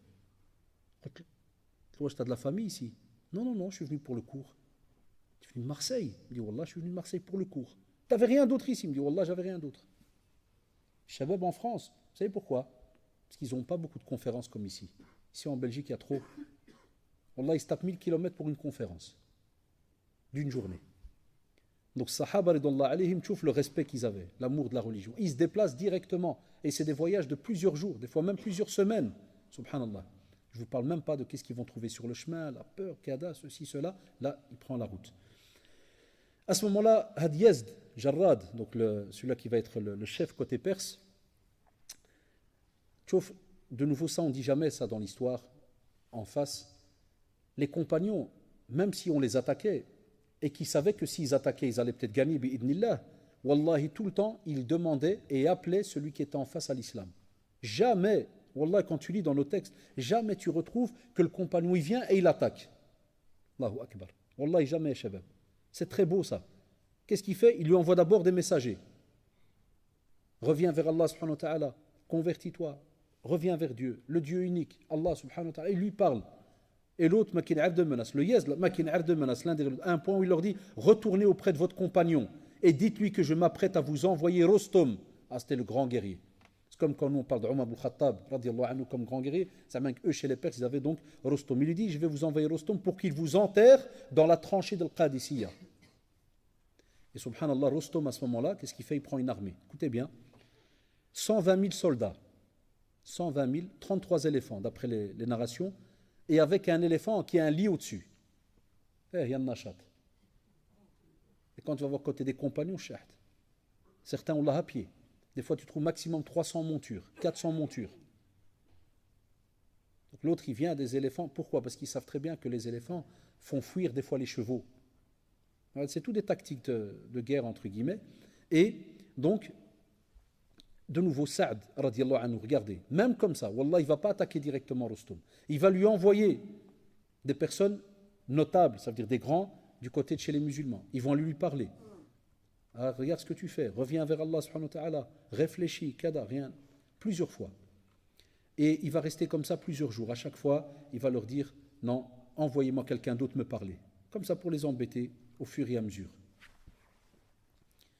Et à ce moment-là, subhanallah, ils vont même lui envoyer donc Rub'a ibn Amir radiallahu anhu, et il va donner cette belle leçon qui est restée aussi dans l'histoire. Il va lui dire, de nouveau Rostom va lui dire, pourquoi vous êtes venu? Il va lui dire, Allah nous a envoyés afin de sortir ceux qui le veulent de l'adoration des créatures pour les mener à l'adoration d'Allah, de l'étroitesse de ce bas monde vers son ampleur et de l'injustice des religions à la justice de l'islam.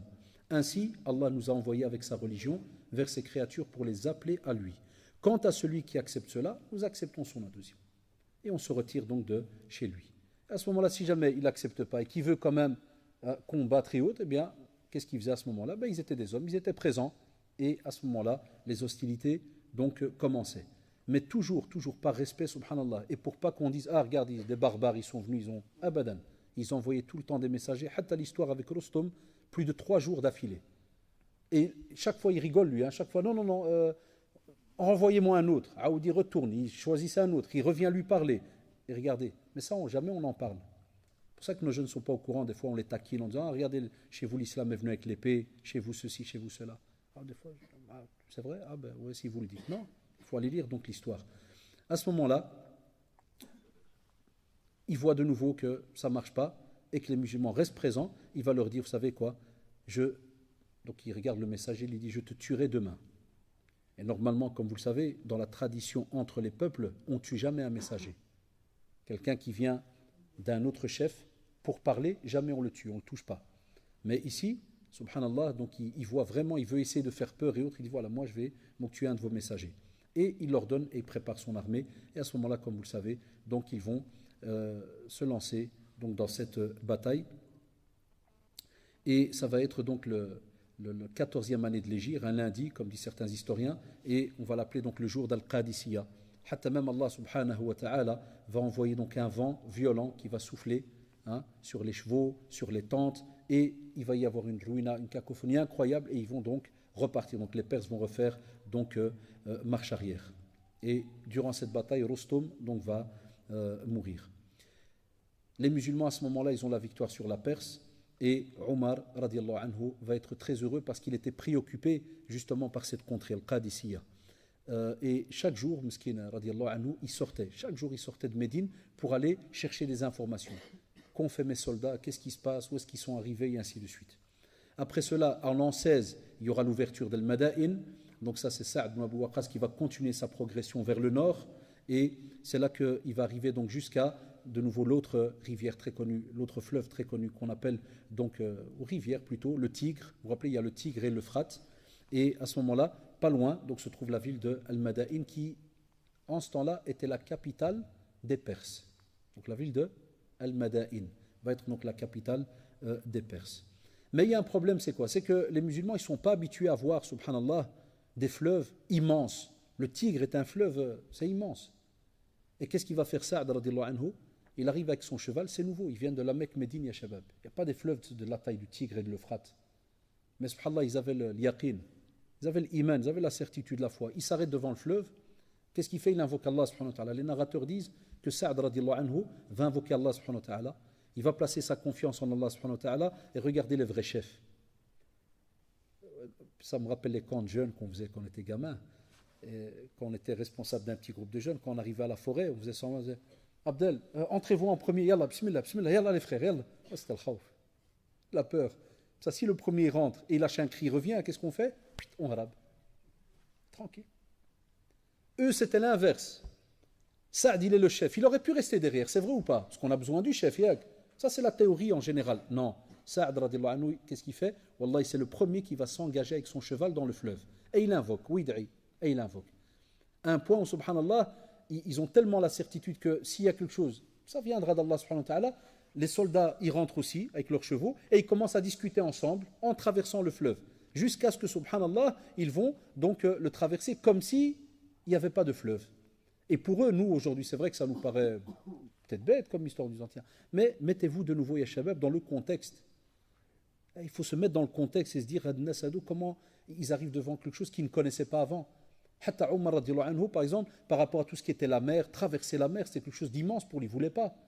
Ce n'était pas facile pour lui. Il faut connaître, il faut comprendre de tous ces contextes-là. À ce moment-là, subhanallah et shabab, dès qu'ils vont traverser, ils vont voir alors les palais.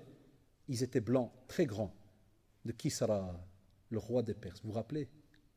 Et Khosroès, donc, était celui qui avait amassé tellement de biens. Le prophète sallallahu en avait parlé. Ils vont rentrer donc Al-Mada'in et ils vont y entrer sans confrontation, ni bataille, ni rien. Parce que les Perses, ils ont été paniqués. Ils sont dit comme si on dirait aujourd'hui, ces Arabes, c'est des fous. Ils viennent avec leurs chevaux, ils traversent comme si de rien n'était. D'habitude, on doit mettre, je ne sais pas moi, des planches, des bazars ou je ne sais quoi, ou fabriquer quel pont. Là, le type, il vient, il ne connaît pas, il regarde, il dit Bismillah, Allahu Akbar, on y va, hop, ils traversent. Mais c'est pas normal. Qu'est-ce qu'ils ont fait? Ils ont dit, il ne faut pas les embêter, laisse. Et à ce moment-là, les musulmans, subhanallah, donc, vont entrer. Ils vont toucher à personne, comme c'était leur habitude. Même lorsqu'ils ont repris la Mecque, ça aussi on n'en parle jamais. Pas de représailles. Wallah, pas de représailles, pas de rancune, ni tue quelqu'un, ni rien du tout. Ils rentrent, et à ce moment-là, Sa'd, radiallahu anhu, lorsqu'il va rentrer dans le palais, la première chose qu'il va faire, il y a une salle immense dans le palais. Vous savez ce qu'il en fait? Vous savez ce qu'il en fait? Une mosquée. Et il va faire, subhanallah, la première prière de vendredi dans la salle. Radiallahu anhu. Il ne va pas dire, les gars, qu'est-ce que vous en pensez? Je prends le premier étage et vous prenez le flanc droit? Ou bien non, vous savez, ce palais, je suis le chef, il ne faut pas... je moue un peu. Donc, moi, je prends le palais, il y a d'autres palais. Hein. Non. Allahu Akbar. Je vous lance des leçons comme ça pour qu'on voit un peu, nous, où est-ce qu'on a mis la balance. Là, il vient, il rend cela. Donc, le palais immense, il ne prend pas directement comme endroit où il va... devenir quelqu'un d'orgueilleux vis-à-vis des autres, despotes ou autres, dictateurs ou autres, là, abadan, il le rend comme salle de prière. Et puis, subhanallah, ils vont trouver des couronnes, de l'or, des bracelets, des vêtements, des bijoux, ils vont trouver, mais c'est incroyable. Omar radiallahu anhu, donc quand il va voir cela, comment il va le voir? Regardez de nouveau quelle autre belle leçon. Quand ils ont trouvé tous les trésors, Sa'd radiallahu anhu, il est responsable de l'armée, c'est vrai ou pas? Mais est-ce qu'il est le calife? Est-ce qu'il est le calife? Réveillez-vous, Sahab. Ya Shabab. Fatigué. Il y en a qui, wallah, il y en a qui attendent l'Acha, c'est vrai. Saad, il est le chef de l'armée. Il n'est pas le calife. Il trouve des bijoux, il trouve de l'or. À ce qui passe, c'est une quantité immense. Vous savez ce qu'il fait? Est-ce qu'il dit je vais prendre 5%?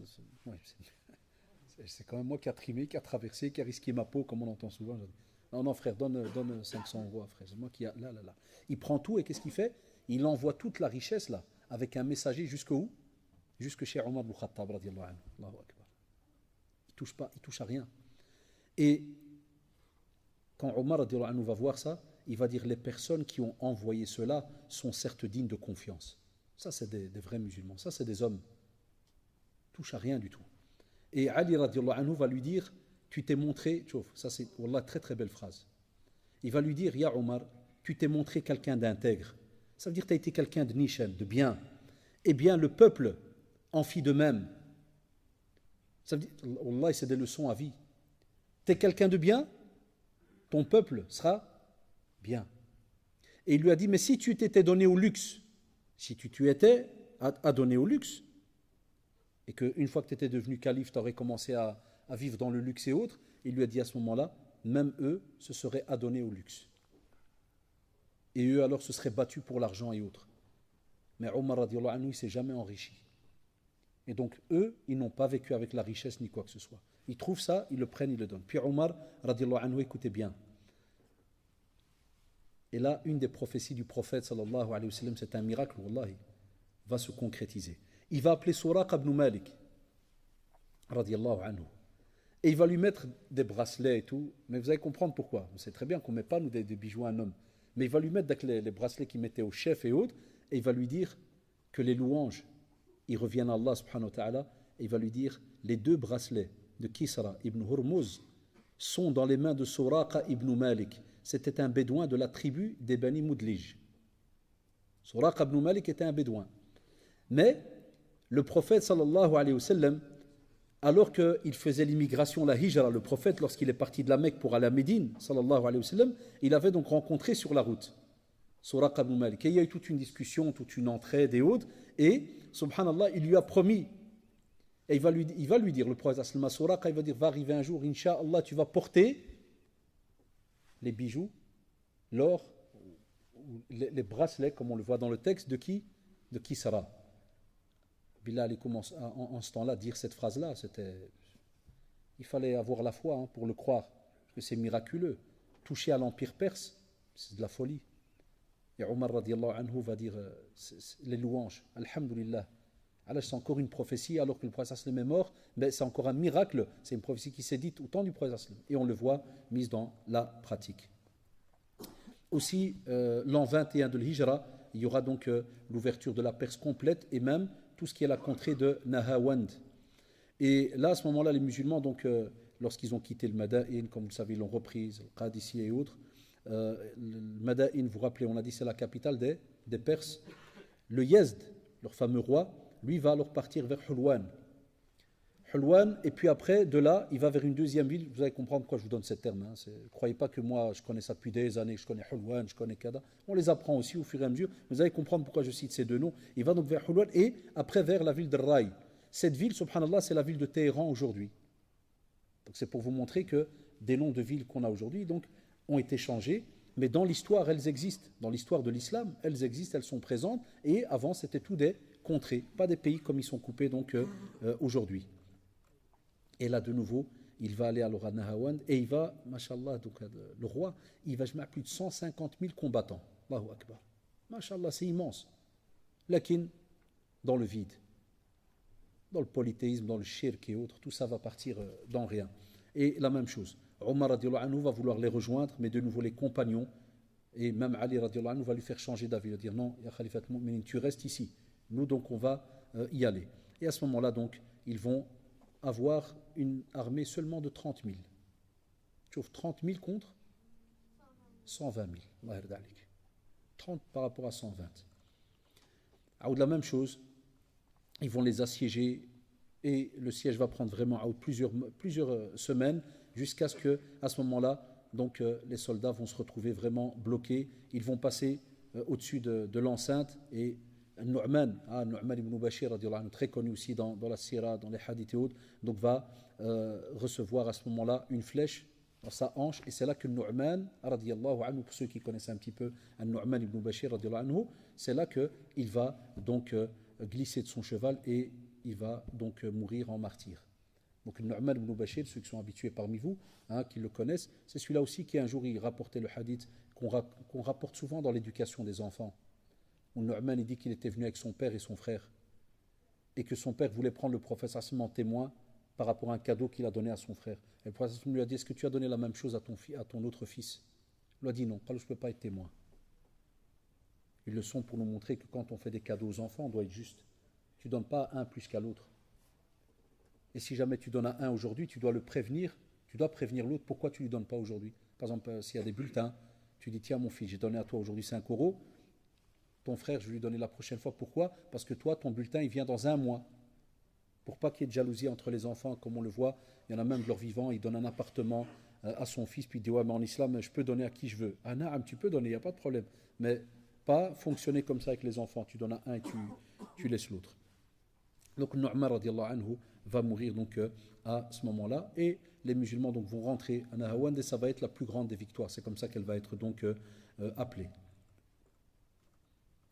Alhamdulillah, les gens, tous ceux qui vivaient dans les contrées perses vont être contents de l'arrivée des musulmans. C'est prouvé dans l'histoire, ils le disent. Ils disent qu'on va passer à ce moment-là d'une vie où ils étaient fermés parce que ne vivaient à l'aise que les gens qui étaient notables, les riches, ceux qui étaient proches du roi.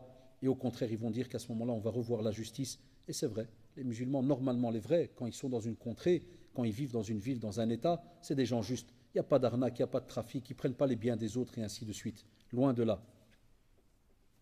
D'accord, et Shabab, donc ils vont voir qu'il n'y a pas de différence entre le riche, le pauvre, pas d'injustice. Si quelqu'un subit une injustice, ils savent très bien qu'ils ont le droit de venir et de se plaindre chez le calife. Et wallah, il est arrivé des cas où le prophète, ou le calife, donc Omar radiallahu anhu, donne raison par exemple aux Perses par rapport donc à un musulman, où il croit que à l'aise il peut faire donc ce qu'il veut. Si on a du temps, à la fin je vous lirai quelques petites traditions, Inch'Allah, par rapport donc à cela.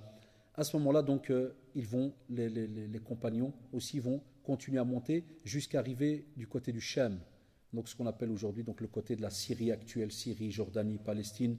Donc ils vont aller jusqu'à l'ouverture de Damas. Vous connaissez donc la ville de Dimashq. Et à ce moment-là, donc Khalid ibn Walid, radiallahu anhu, regardez Khalid ibn Walid, il est ce grand combattant, il continue donc son travail au fur et à mesure jusqu'à ce que donc il va être aussi nommé donc gouverneur parce qu'il va passer par donc la ville de Damas et il va se rendre alors de l'Irak jusqu'à les autres contrées, donc tout ce qui est le côté Jordanie, Palestine. C'était vraiment un très très grand donc territoire. Après, ya Shabab, il y aura un petit événement très simple, mais ça c'est aussi une petite leçon. Après la libération de Damas, Omar radiallahu anhu va retirer le commandement, c'est-à-dire Khalid ibn Walid était considéré comme le général. C'est vraiment le plus grand grade. Il va lui retirer cela, il va le donner à Abu Ubaïda. Ça, de nouveau, certains qui sont un peu malades du cœur, ils cherchent des petits... Et ils te disent, regarde maintenant que la terre, elle commence à vraiment s'élargir et que les musulmans commencent à avoir, machallah, un tas de territoire. Regarde, Omar ibn Khattab, radiallahu anhu, va commencer à embêter certains compagnons. A'udhu billah. Quand on va étudier l'histoire, on sait que Abu Ubaïda, il était déjà général au début. Et le prophète, sallallahu alayhi wa sallam, il enlevait des fois un poste à quelqu'un, puis il le redonnait. Abu Bakr, radiallahu anhu, de même. Et Omar, radiallahu anhu, il a fait la même chose. Il a seulement, des fois, par stratégie, enlevé le poste à un pour le remettre à celui qu'il avait il y a peut-être 1 an ou 2 avant, et ainsi de suite. Et donc, on ne parle jamais, subhanallah, des relations qu'avaient les compagnons entre eux.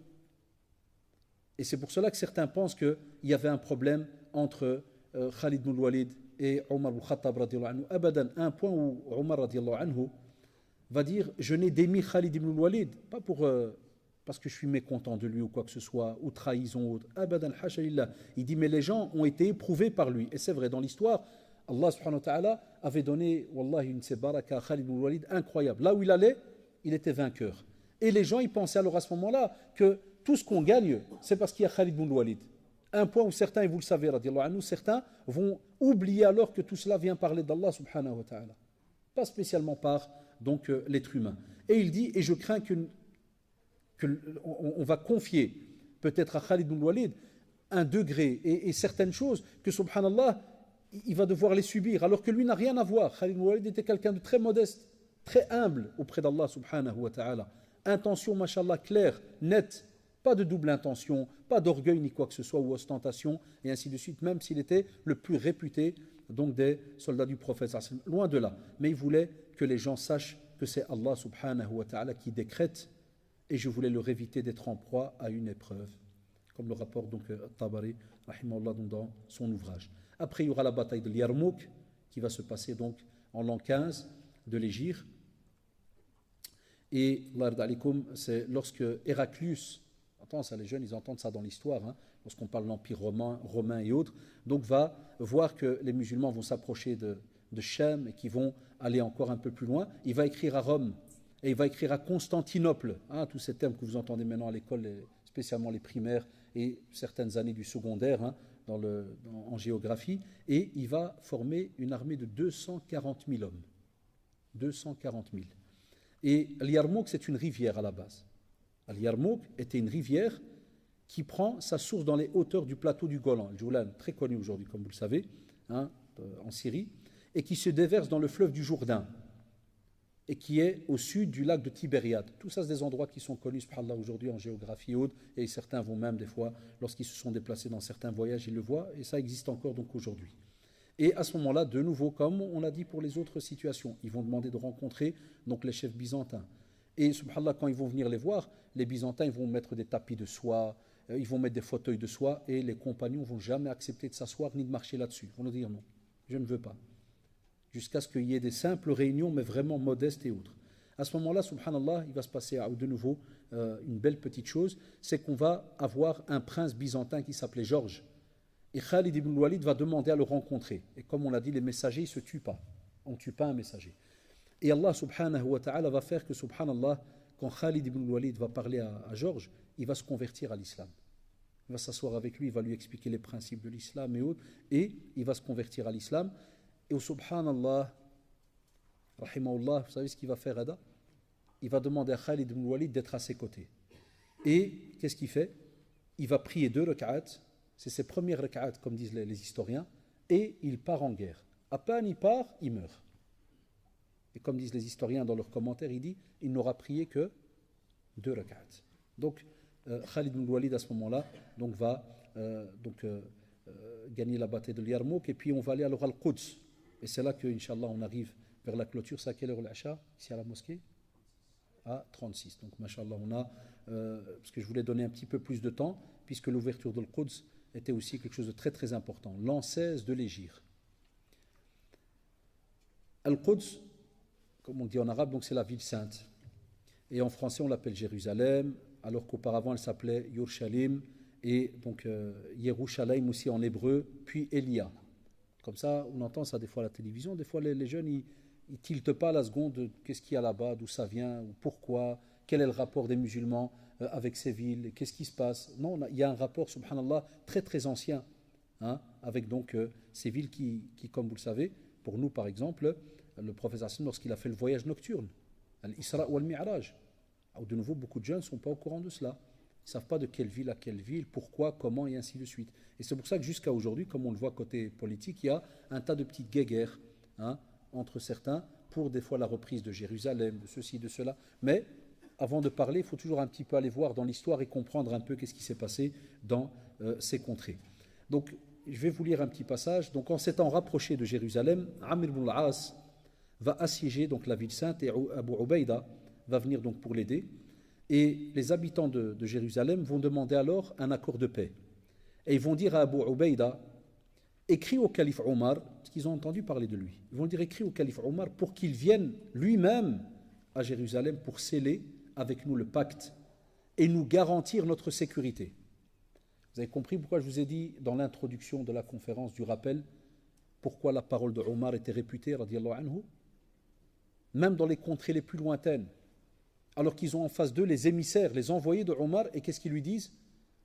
Pas qu'ils n'ont pas vraiment confiance, mais vous avez compris, ils veulent absolument Omar radiallahu anhu en face d'eux parce qu'ils savent que lui, s'il donne une parole, Wallah, il la change.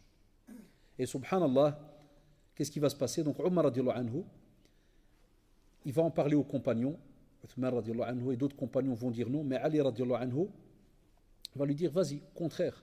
Et donc Omar radiallahu anhu va prendre l'avis de Ali radiallahu anhu, il va donc aller à Jérusalem. Et il va désigner Ali radiallahu anhu pour le remplacer donc à Médine. Et il part avec Al-Abbas ibn Abdul Muttalib radiallahu anhu et ils prennent la route jusqu'à ce que le commandant donc musulman Abu Ubaïda, Khalid radiallahu anhu et d'autres compagnons donc vont l'accueillir à Al-Jabiyah, donc une autre ville.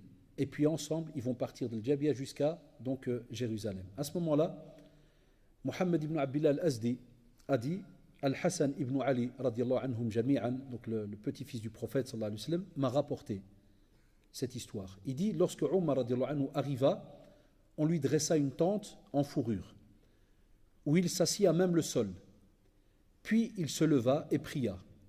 Cela suscita chez les musulmans un vif émoi et ils se mirent à faire retentir La ilaha illallah, Allahu Akbar, parce que pour eux c'est immense que Omar radiallahu anhu va venir donc de Médine jusqu'à Mashallah, Beit al-Maqdis, jusqu'à Jérusalem et être présent là-bas. Et à ce moment-là, à leur écoute, les habitants donc de Jérusalem vont se précipiter auprès d'eux pour voir qu'est-ce qui arrive. Et l'un d'entre eux va lancer cet appel et va leur dire ô vous les Arabes, qu'est-ce qui vous arrive? Ils vont lui dire Omar, l'émir des croyants, est arrivé auprès de nous, dans la ville de notre prophète sallallahu alayhi wa sallam. Et le lendemain, après que Omar radiallahu anhu ait prié la prière de l'Fajr à la tête des musulmans, il va dire à Abu Ubaïda, va voir le peuple et informe-les de mon arrivée. Abu Ubaïda va sortir et lança cet appel. Notre émir est arrivé, qu'allez-vous faire par rapport à ce que vous avez dit? Parce qu'ils ont demandé un pacte, n'est-ce pas? Vous vous rappelez, ils ont demandé un pacte de paix.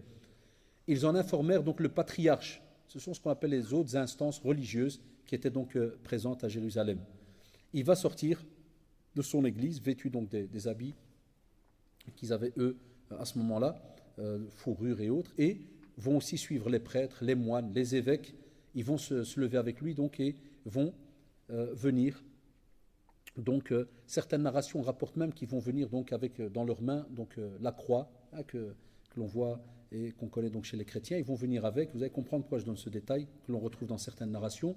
Et ils vont s'avancer en direction d'Abu Ubaïda. Ils vont lui dire ô toi, si ton émir est arrivé, dis-lui de venir à nous, car on va le reconnaître et on va savoir, même si vous êtes dans un groupe, on va savoir qui est votre émir. On sait qui est Omar. Ça c'est aussi, subhanallah, un événement incroyable. Et qu'il se tienne devant nous pour que nous puissions donc le voir.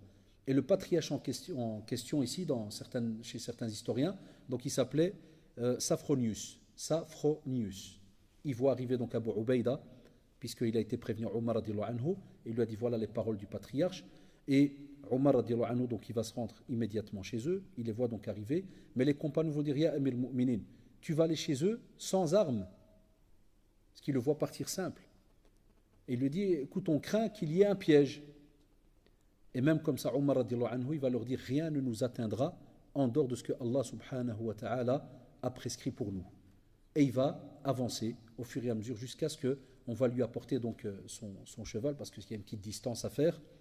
Et il va s'y installer. Il y a des fois d'autres narrations qui disent qu'ils vont monter chacun à leur tour avec celui qui l'aidait, jusqu'à ce que des fois, on va lui dire non, maintenant c'est à ton tour, tu dois. Il a dit non, au contraire, c'est chacun son tour, même si je dois arriver à côté du patriarche ou autre, pour moi ça ne change rien. Et il avance jusqu'à ce qu'il va arriver à l'enceinte de la ville. Et là, il va trouver le patriarche et son adjoint. Le patriarche, il va leur prendre la parole et va dire par Allah, parce qu'il croyait en Dieu. Même les chrétiens croyaient en Allah subhanahu wa ta'ala, sauf que certains rajoutaient donc que Isa, Jésus, était le fils de Dieu. Mais il va lui dire donc par Allah, voilà celui dont nous avons reçu la description. Ça, c'est dans nos livres d'histoire à nous. Le comment, du pourquoi, mashallah, Allahu alam. Mais subhanallah, eux savaient qu'allait arriver un jour quelqu'un du côté des musulmans qui allait reprendre donc Jérusalem. Et il dit à ce moment-là qu'il devait être celui qui allait ouvrir nos contrées. Puis il dit aux habitants de Jérusalem, descendez à lui et concluez avec lui le pacte. Donc le patriarche, il donne l'autorisation de faire le pacte de sécurité et de protection, car par Allah, il est bien le compagnon de Muhammad ibn Abdillah. Après avoir entendu les paroles du patriarche, les Byzantins vont se précipiter, ils vont descendre et à ce moment-là, ils vont donc ouvrir les portes de la ville, les musulmans vont rentrer. Omar radiallahu anhu va faire donc justement, va conclure avec eux ce pacte de sécurité. Et il va leur dire alors à ce moment-là, il va les regarder, et puis il va se prosterner, radiallahu anhu, hadith. Ça c'est une position de shukr. Il remercie Allah subhanahu wa ta'ala pour ce bienfait, et il regardait de nouveau la justice de tous les compagnons du prophète sallallahu alayhi wa sallam qui ont été califes. Il va leur dire, retournez à vos contrées et à vos proches, vous aurez notre protection. Et vous avez notre engagement lorsque vous le demanderez et que vous vous serez acquitté de la capitation. Parce que certains ne voulaient pas. Certains voulaient absolument donc rester dans les polémiques et autres et entrer même en guerre avec les musulmans. Regardez la même chose, il va leur dire, voilà, vous quittez le territoire. Il n'y a pas de problème, vous partez ailleurs. Et il aurait pu, wallahi, c'est ça qu'on dit pas, il aurait pu les combattre, la abadan. Wallah, mais il va les toucher. Et à ce moment-là, les shabab, Omar va écrire pour eux un traité. Et donc il va expliquer, il va mettre dans ce traité en résumé qu'il leur accorde la sécurité pour leur personne, pour leurs biens. Regardez les traités qu'il y avait avant. Kelma, la parole, pour leurs églises, leurs croix. Il va leur dire, rien ne va être détruit. Vos lieux de culte, on ne les touche pas, ils restent là. Tout ce que vous avez comme espace qui vous appartient et autres, on ne va pas et on ne détruira rien, aucun bien qu'il y a dans ces espaces-là. Et on ne va pas vous forcer à abandonner votre religion. Donc il y aura la da'wa, des discussions, il y aura un tas de choses, mais jamais forcer donc la personne. Et donc à ce moment-là, alhamdoulilah, ils vont remarquer qu'ils vont vivre pendant des années donc en sécurité. Le texte est très très long parce qu'il y a beaucoup de narrations qui le rapportent, mais aussi non d'alikum, sachez qu'à ce moment-là, un des autres événements qui va se passer, qui est aussi de nouveau très très beau, c'est que dans la mosquée Al-Aqsa, le prophète, sallallahu alayhi wa sallam, comme vous le savez, était rentré la nuit de son voyage nocturne. Donc il avait prié là-bas. Eh bien, Omar radiallahu anhu va y prier en compagnie des musulmans. Allahu Akbar. Donc il va aller vers donc, le rocher, et à ce moment-là, il va faire donc en sorte donc, de prier vers la Qibla. Et puis, lorsque le temps de la prière va arriver, il va demander, vous savez à qui de faire le adhan? Qui a déjà lu l'histoire? À Bilal. Vous savez que Bilal radiallahu anhu, lorsque le prophète sallallahu alayhi wa sallam est mort, Bilal ne voulait plus faire l'adhan. C'était le mu'adhin du prophète sallallahu alayhi wa sallam.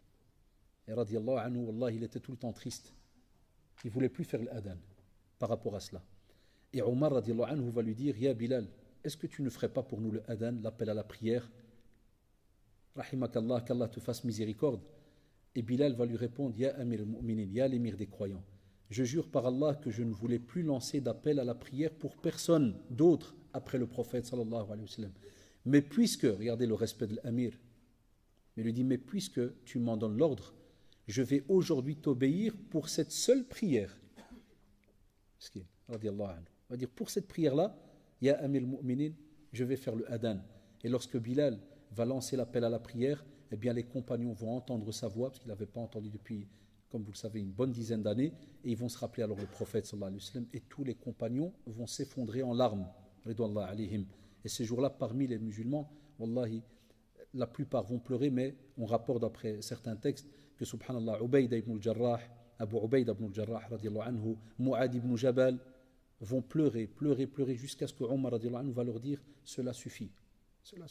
Tellement qu'ils ont été touchés, parce que ça leur rappelle toute une partie de leur vie durant laquelle ils ont vécu avec le prophète sallallahu alayhi wa sallam.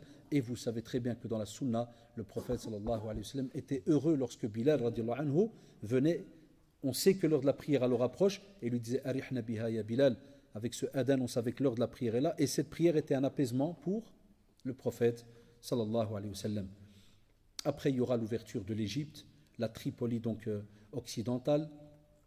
Il y aura donc aussi Bab el-Yawm, c'est de nouveau toute une région qui est après la Tripoli donc occidentale, orientale aussi. Donc il va y avoir vraiment plusieurs ouvertures. L'ouverture d'Alexandrie, très connue, donc encore jusqu'à aujourd'hui. Et le point sur lequel je terminerai, c'est parmi les choses que Omar radiallahu anhu a fait, très très importante, c'est l'urbanisation des villages. Avec toutes les conquêtes qu'il y a eu, subhanallah, eh bien, il va y avoir des peuplements qui vont se faire. Et Omar radiallahu anhu va donc à ce moment-là lancer toute une structure de villes, comme par exemple la première ville qui va être fondée par Omar radiallahu anhu, l'année 16 de l'Hégire, c'est la ville de Bassoura. On entend parler de ça aujourd'hui en Irak, la ville de Bassoura. Il y aura aussi, et subhanallah, chaque fois qu'il fait une ville, hein, on raconte dans l'histoire que dès qu'il fait une ville, il demande absolument qu'il y ait automatiquement une mosquée et un bâtiment de la gouvernance, installé toujours au centre de la ville. Et autour, il dit de faire des quartiers. Il va aussi fonder la ville de Koufa en l'an 17 de l'Hégire. Ça va être la seconde ville qui va être faite. Et il va dire à Saad ibn Abi Waqqas, il va lui écrire, il va dire, Ya Saad, bâtis pour les musulmans une demeure d'émigration et une ville où ils pourront donc habiter. Et ne les sépare pas de moi par une mer. Aussi, la ville de Fustat, donc, qui va être aussi donc, lancée. Si on va un peu plus loin, il va aussi s'occuper de tout ce qui est la promotion de l'enseignement des sciences islamiques. Il va redemander absolument à tous les gouverneurs à ce que la lecture du Coran, l'écriture, soit quelque chose de présent dans la communauté. L'enseignement doit revenir à cette communauté, subhanallah, de Iqra, très connue donc dans le domaine de la lecture, de la mémorisation, les sciences. Donc il va, mashallah, faire la promotion de l'enseignement, mais mashallah, dans toutes les contrées. Chaque fois qu'il y a une ville musulmane, il demande absolument qu'il y ait des gens qui se lancent donc dans le domaine de l'enseignement. Il va aussi inventer, comme vous le savez, le calendrier musulman, qui va commencer avec l'hégire, donc du prophète sallallahu alayhi wa sallam, mais ça va être la vie de Ali radiallahu anhu, parce que chacun va lui dire, Ya Rasulallah, ya Amir Mu'minin, fais le calendrier d'après la date de naissance du prophète sallallahu alayhi wa sallam. Un autre, il va lui dire, fais-le d'après la révélation, quand il a eu 40 ans et que le prophète sallallahu alayhi wa sallam a eu la révélation, commence le calendrier à partir de la révélation. Et Ali radiallahu anhu va dire, je te recommande, Ya Amir Mu'minin, de faire le calendrier d'après l'hégire, parce qu'il va lui dire, c'est à partir de là que va être fondé le premier État musulman. Puisque Médine, comme vous le savez, va être le premier État musulman. Et donc, Omar radiallahu anhu va prendre l'avis de Ali radiallahu anhu. C'est une parenthèse pour vous montrer, mashallah, quel lien il y avait donc entre eux. Après, il va, et c'est là-dessus que je clôture sur ce chapitre, il va faire des choses, et c'est ce que je vous ai dit dans l'introduction. Lorsque je vous ai parlé de ceux qui, des fois, entre guillemets, ont un complexe, certains d'entre nous, des fois, ont un complexe d'infériorité, ou appelez-le comme vous voulez, lorsqu'ils pensent que chez nous, les musulmans, on n'a rien inventé. Et qu'aujourd'hui, les aides qu'on a, des fois les aides sociales, ceci, cela, c'est, mashallah, des choses tout à fait nouvelles et que chez nous, il y a... Non, écoutez bien. Omar radiallahu anhu va lancer ce qu'on appelle les dawawin. Les dawawin, c'était ce qu'on appelle donc des registres où on va mettre tous les impôts. On va inscrire aussi tous les gens qui étaient, par exemple, dans certains corps. Par exemple, ceux qui étaient dans l'armée, eh bien, avaient toutes des listes. Comme on le voit maintenant, par exemple, le ministère de la Défense. Toutes les listes étaient faites. Il y avait des registres, subhanallah, tout était bien encodé. Il va organiser les affaires commerciales. Et les historiens disent pour que les gens ne tombent pas dans la fraude. Et c'est lui qui va leur instituer, subhanallah, le suivi des marchés. Il y a la bourse, le CAC 40 là, et compagnie. Wallah, c'est lui qui avait fait tout un système pour structurer la bourse, pour qu'on ne vienne pas faire n'importe quoi avec l'argent, le change, parce que chaque contrée avait aussi sa monnaie. Et subhanallah, il va aussi faire, écoutez bien, ceux qui voient certaines émissions, par exemple en France, ça se passe beaucoup, en Belgique un peu, ça se passe mais on ne le voit pas beaucoup. Par exemple dans les grands marchés, tu as les contrôleurs qui viennent et vous savez ce qu'ils contrôlent dans les marchés? Vous savez ce qu'ils contrôlent? Les balances. Allahu Akbar. Eh bien Omar ibn Khattab, c'est lui qui a instauré ça. Il a envoyé des contrôleurs pour aller voir les balances. Waylul lil mutaffifin alladhina idha iktalu ala an-nasi. Il va voir, est-ce que toi, quand je vois le chiffre là, 000, est-ce que c'est un vrai 00 ou bien il y a en vérité 0,100 grammes déjà? Wallah, combien de fois tu vas au marché, il y a déjà 100 grammes, il n'a encore rien déposé. Quand tu dis, smahlia frère, tu peux régler. Comment ça Allah yaoudi? Bien une fois, je vous ai dit, j'avais hammak un boucher, miskin. Je dis, des fois, bon, je sais que c'est un peu embêtant, mais je suis rentré pour 260 grammes de kifta. شحال؟ 260 grammes. Il n'a pas aimé. Wallah, il m'a regardé de travers. Et après, je pars à Ammar Wahd Hafna, et puis je vois 270. قلت له 260. Il a enlevé. اسمع مزيان. 262. قلت له عمي الله يرحم بابك 260. زولا قال لي انت qu'est-ce qui se passe؟ قلت له انت qu'est-ce qui se passe؟ قلت له انا بخير, je t'ai demandé 260. وانت qu'est-ce qui se passe? Pourquoi بالدرع tu veux mettre 270, 380? Donc si tu as fait ça, je lui dis, à 20 personnes par jour, à la fin du mois, tu as combien de bénéfices sur ce que tu as volé? Je dis, Wallahi, c'est du vol. Mais que moi et lui, les clients sont partis. J'ai dit, si à chaque client tu lui voles 100 grammes, 10 clients, ça fait combien? Ou 1 kilo. 10 clients. Combien on a de clients par jour? Allahu Akbar. Omar radiallahu anhu, il va aussi organiser, je sais que c'est un peu embêtant, mais il va construire les prisons. Parce que sur Surraq, ils vont commencer un petit peu, vous savez, quand la contrée elle s'agrandit, il y a des gens qui entrent, on ne sait pas ce qui se passe, mais on les attrape, il faut les mettre quelque part. Il va faire les prisons, il va aussi déblayer les voies de passage, il va améliorer les routes. Allahu Akbar, aujourd'hui on dit, oh mashallah, l'Europe nous a appris c'est quoi le Turqan. On avait le Turqan il y a plus de 1000 ans, ya shabab. Plus de 1400 ans, on avait les spécialistes de la route. Donc Omar ibn Khattab radiallahu anhu, il va préparer cela. Il va aussi écoutez bien, il va instituer Dar Diyafa, s'il vous plaît, même si on retarde 2-3 minutes pour l'Ash'ar, 2-3 minutes, et comme ça on conclut, il va instituer Dar Diyafa. Vous savez c'est quoi? C'est un refuge destiné à ceux qui viennent comme invités et dans lequel, même si on est pauvre, on retrouve la farine, subhanallah, des dattes, raisins secs et d'autres denrées. Ça veut dire impossible que quelqu'un meure de faim. Tu viens d'une autre région, tu trouves de quoi manger. Il va aussi débloquer des fonds, écoutez bien, de l'argent pour les nécessiteux, pour les pauvres. Comme ça, ils ne vont pas, écoutez bien, mendier. Parce qu'on dit même qu'il va interdire d'aller mendier. On va dire, comment ça, un musulman, il va aller mendier ou un pauvre, il va mendier. Abadan, on a l'argent de la zaka. Il va donc à ce moment-là accorder, écoutez bien, Allahu Akbar, à ceux qui sont handicapés, il va leur accorder un revenu, les allocations pour handicapés. T'en as aujourd'hui qui dit, alhamdulillah qu'on est en Europe, parce qu'au moins ils nous donnent des allocations. Omar al-Khattab les a instaurées. Il va même, pour chaque nouveau-né, une allocation de naissance. Aujourd'hui, grâce à la mutualité de je ne sais pas quelle partie, on reçoit 350 € à la naissance. Omar al-Khattab il a dit tout enfant qui naît, une allocation, hatta même allocation pour l'allaitement. Quand une femme donne le lait pendant 2 ans. Allahu Akbar. Il a demandé qu'il y ait donc une allocation. C'est lui qui va lancer le système de la poste. Les messagers qui envoient les courriers, wallahi, radiyallahu anhu. Et il va aussi lancer le système des canaux d'irrigation pour que l'eau arrive d'un village à un autre. Il va creuser un canal, écoutez bien, du Nil jusqu'à la mer Rouge. Et on l'appelle encore aujourd'hui donc le canal de l'émir des croyants, Khalid Amir Mu'minin. Hier, quelle distance? Ya Shabab. Enfin voilà, comme vous le voyez, il a aussi instauré un bâtiment pour la trésorerie de l'État, ministère des Finances. C'est lui qui l'a lancé, radiallahu anhu. Prière de Tarawih, comme vous le savez, les gens avaient commencé à diverger, à prier n'importe comment, il les a regroupés. Parce que certains ignorants te disent, ouais, il a été innovateur, il a fait une bid'a. Il faut vraiment marcher en marche arrière des fois, pendant quelques années pour arriver à dire cela. Quand on connaît un peu la sunna, on sait très bien que les Tarawih étaient là, c'est seulement les gens qui ont commencé à faire des fois n'importe quoi, n'importe comment. Puis Omar radiallahu anhu a restructuré cela. Et il a fait tout un système, subhanallah, de règles et d'amendes par rapport à ceux qui boivent l'alcool, ceux qui même dénigrent, rabaissent quelqu'un avec la parole, ou les amendes. Allahu Akbar, regardez jusqu'où il a. Et donc, pour terminer, il a organisé l'État en divisant cela par les provinces, pour que chacun sache quelle responsabilité il a, donc vis-à-vis donc d'Allah subhanahu wa ta'ala, et sachant que l'émir il est loin, il est à Médine. Donc si vous savez avancer un peu, le frère il vous demande, c'est vrai que j'ai oublié de le dire tout à l'heure, avancer un peu parce qu'il y en a qui veulent entrer, et l'ard alikum il va mourir, radiyallahu anhu, comme vous le savez, il disait toujours radiyallahu anhu, ya Allah, je te demande de m'accorder une mort en martyr pour ta cause, une mort dans le pays de ton messager.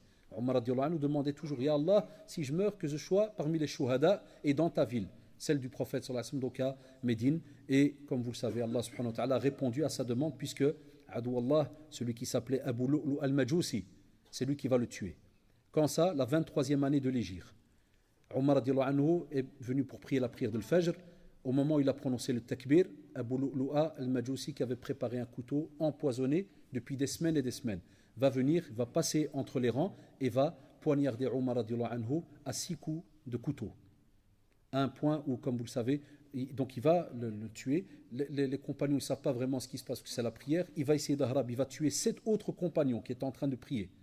Il va les tuer jusqu'à ce qu'il va voir qu'il va être bloqué, parce que les compagnons ils vont remarquer ceux qui entraient, alors que la prière continue, subhanallah. Ils vont bloquer la porte et Abu Lu'lu'a al-Majousi, Adou Allah, va se tuer, va se suicider. Et à ce moment-là, Omar radiallahu anhu va donc prendre Abdurrahman ibn Aouf qui était derrière lui. Allahu Akbar. Wallah, c'est incroyable. Il est blessé, 7 coups de couteau. Il ne lâche pas la prière et il part. Là, il tire celui qui est derrière pour qu'il continue la prière du groupe. Mais Salat al-Jama'a, elle continue. Et à ce moment-là, il va donc tomber à terre. Il va plusieurs fois se réveiller, puis retomber. Subhanallah, vraiment, il devient inconscient jusqu'à ce qu'on va venir donc pour voir sa blessure. Et Abdullah ibn Abbas, radiallahu anhu, va venir et il va donc le prendre. Ils vont l'aider à s'asseoir. On va apporter quelqu'un qui va voir ses blessures. Il va même lui donner à boire du lait. Et ils vont voir que, subhanallah, de la blessure de son ventre va sortir le lait. C'est-à-dire que ses intestins ont été coupés et autres. Et donc, ils vont comprendre que c'est fini. Donc, il va mourir, radiallahu anhu. Mais il va dire, et je termine là-dessus, il va dire, radiallahu anhu, qui m'a tué? On va lui dire, c'est Abu Lu'lu al-Majusi. Et il va dire, alhamdulillah. Je loue Allah de ne pas avoir fait que ma mort soit de la part d'un homme qui se serait prosterné pour Allah subhanahu wa ta'ala, même une seule fois. Donc, il dit, Ahmadullah, que ce n'est pas un musulman qui l'a tué.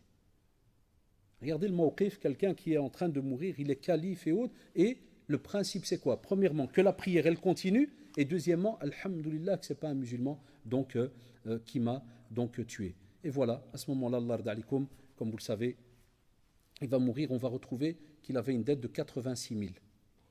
Donc dinars qu'il avait donc de dette, et il va demander donc à son fils Abdullah ibn Umar al-Khattab radiallahu anhu, donc il va lui dire, tu vas dans ma famille, tu vas voir dans mes biens.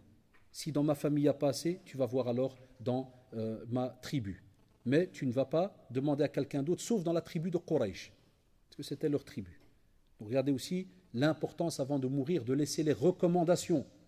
Aujourd'hui, il y a des parents de ça qui meurent, et je termine là-dessus, tu ne sais rien de ce qui se passe. Des fois, Allah, ça nous arrive avec certaines familles, on discute et on dit ah, mais tu as 5-6 maisons et je vois que tu es très très vieux. On taquine, on rigole, faites da'wa. Et il n'y a pas un petit testament, il n'y a rien. Tu vas me chicher le com. Voilà, c'est grave. Des personnes, ils meurent, tu ne sais même pas ce qu'il a. Donc regardez, subhanallah, comment dans la sunna, ces choses ont été mises en pratique jusqu'à donc, leur mort. Fajazakumullah pour votre écoute, pour votre patience. Inch'Allah, si tout va bien, le mois prochain, on fera alors la biographie du calife Uthman ibn Affan, radiallahu anhu. Et les frères vous disent, s'il y a moyen, les jeunes vous disent qu'ils cherchent un informaticien qui s'y connaît en ordinateur Mac pour le local des jeunes ici, de la mosquée, pour faire des vidéomontages. Donc s'il y a un jeune, parce que l'autre fois, il y a un jeune qui a levé la main, il nous a donné un faux, peut-être soit il s'est trompé quand il a écrit, ou bien un faux numéro, parce qu'on n'a pas pu l'avoir. Donc si quelqu'un qui s'y connaît en Mac. Et pour moi, donc, Inch'Allah, demain, samedi, ceux qui suivent les conférences, j'ai conférence alors au centre islamique, je continue Sharh Adab al-Mufrad al-Bukhari, rahimahullah, donc في المركز الإسلامي, après la prière de Maghrib. Donc demain, Inch'Allah, après la prière de Maghrib. Allahumma arina al-haqqa haqqan warzuqna ittiba'ah. Allahumma arina al-haqqa haqqan warzuqna ittiba'ah. Wa arina al-batila batilan warzuqna ijtinabah. Wa arina al-batila batilan warzuqna ijtinabah. Subhanak Allahumma bihamdik. Nashhadu an la ilaha illa anta astaghfiruka wa atubu ilayk. Subhana rabbika rabbil izzati amma yasifun. Wa salamun ala al-mursalin. Walhamdulillahi rabbil alamin. Wa jazakumullah. Wa salamun alaykum wa rahmatullah.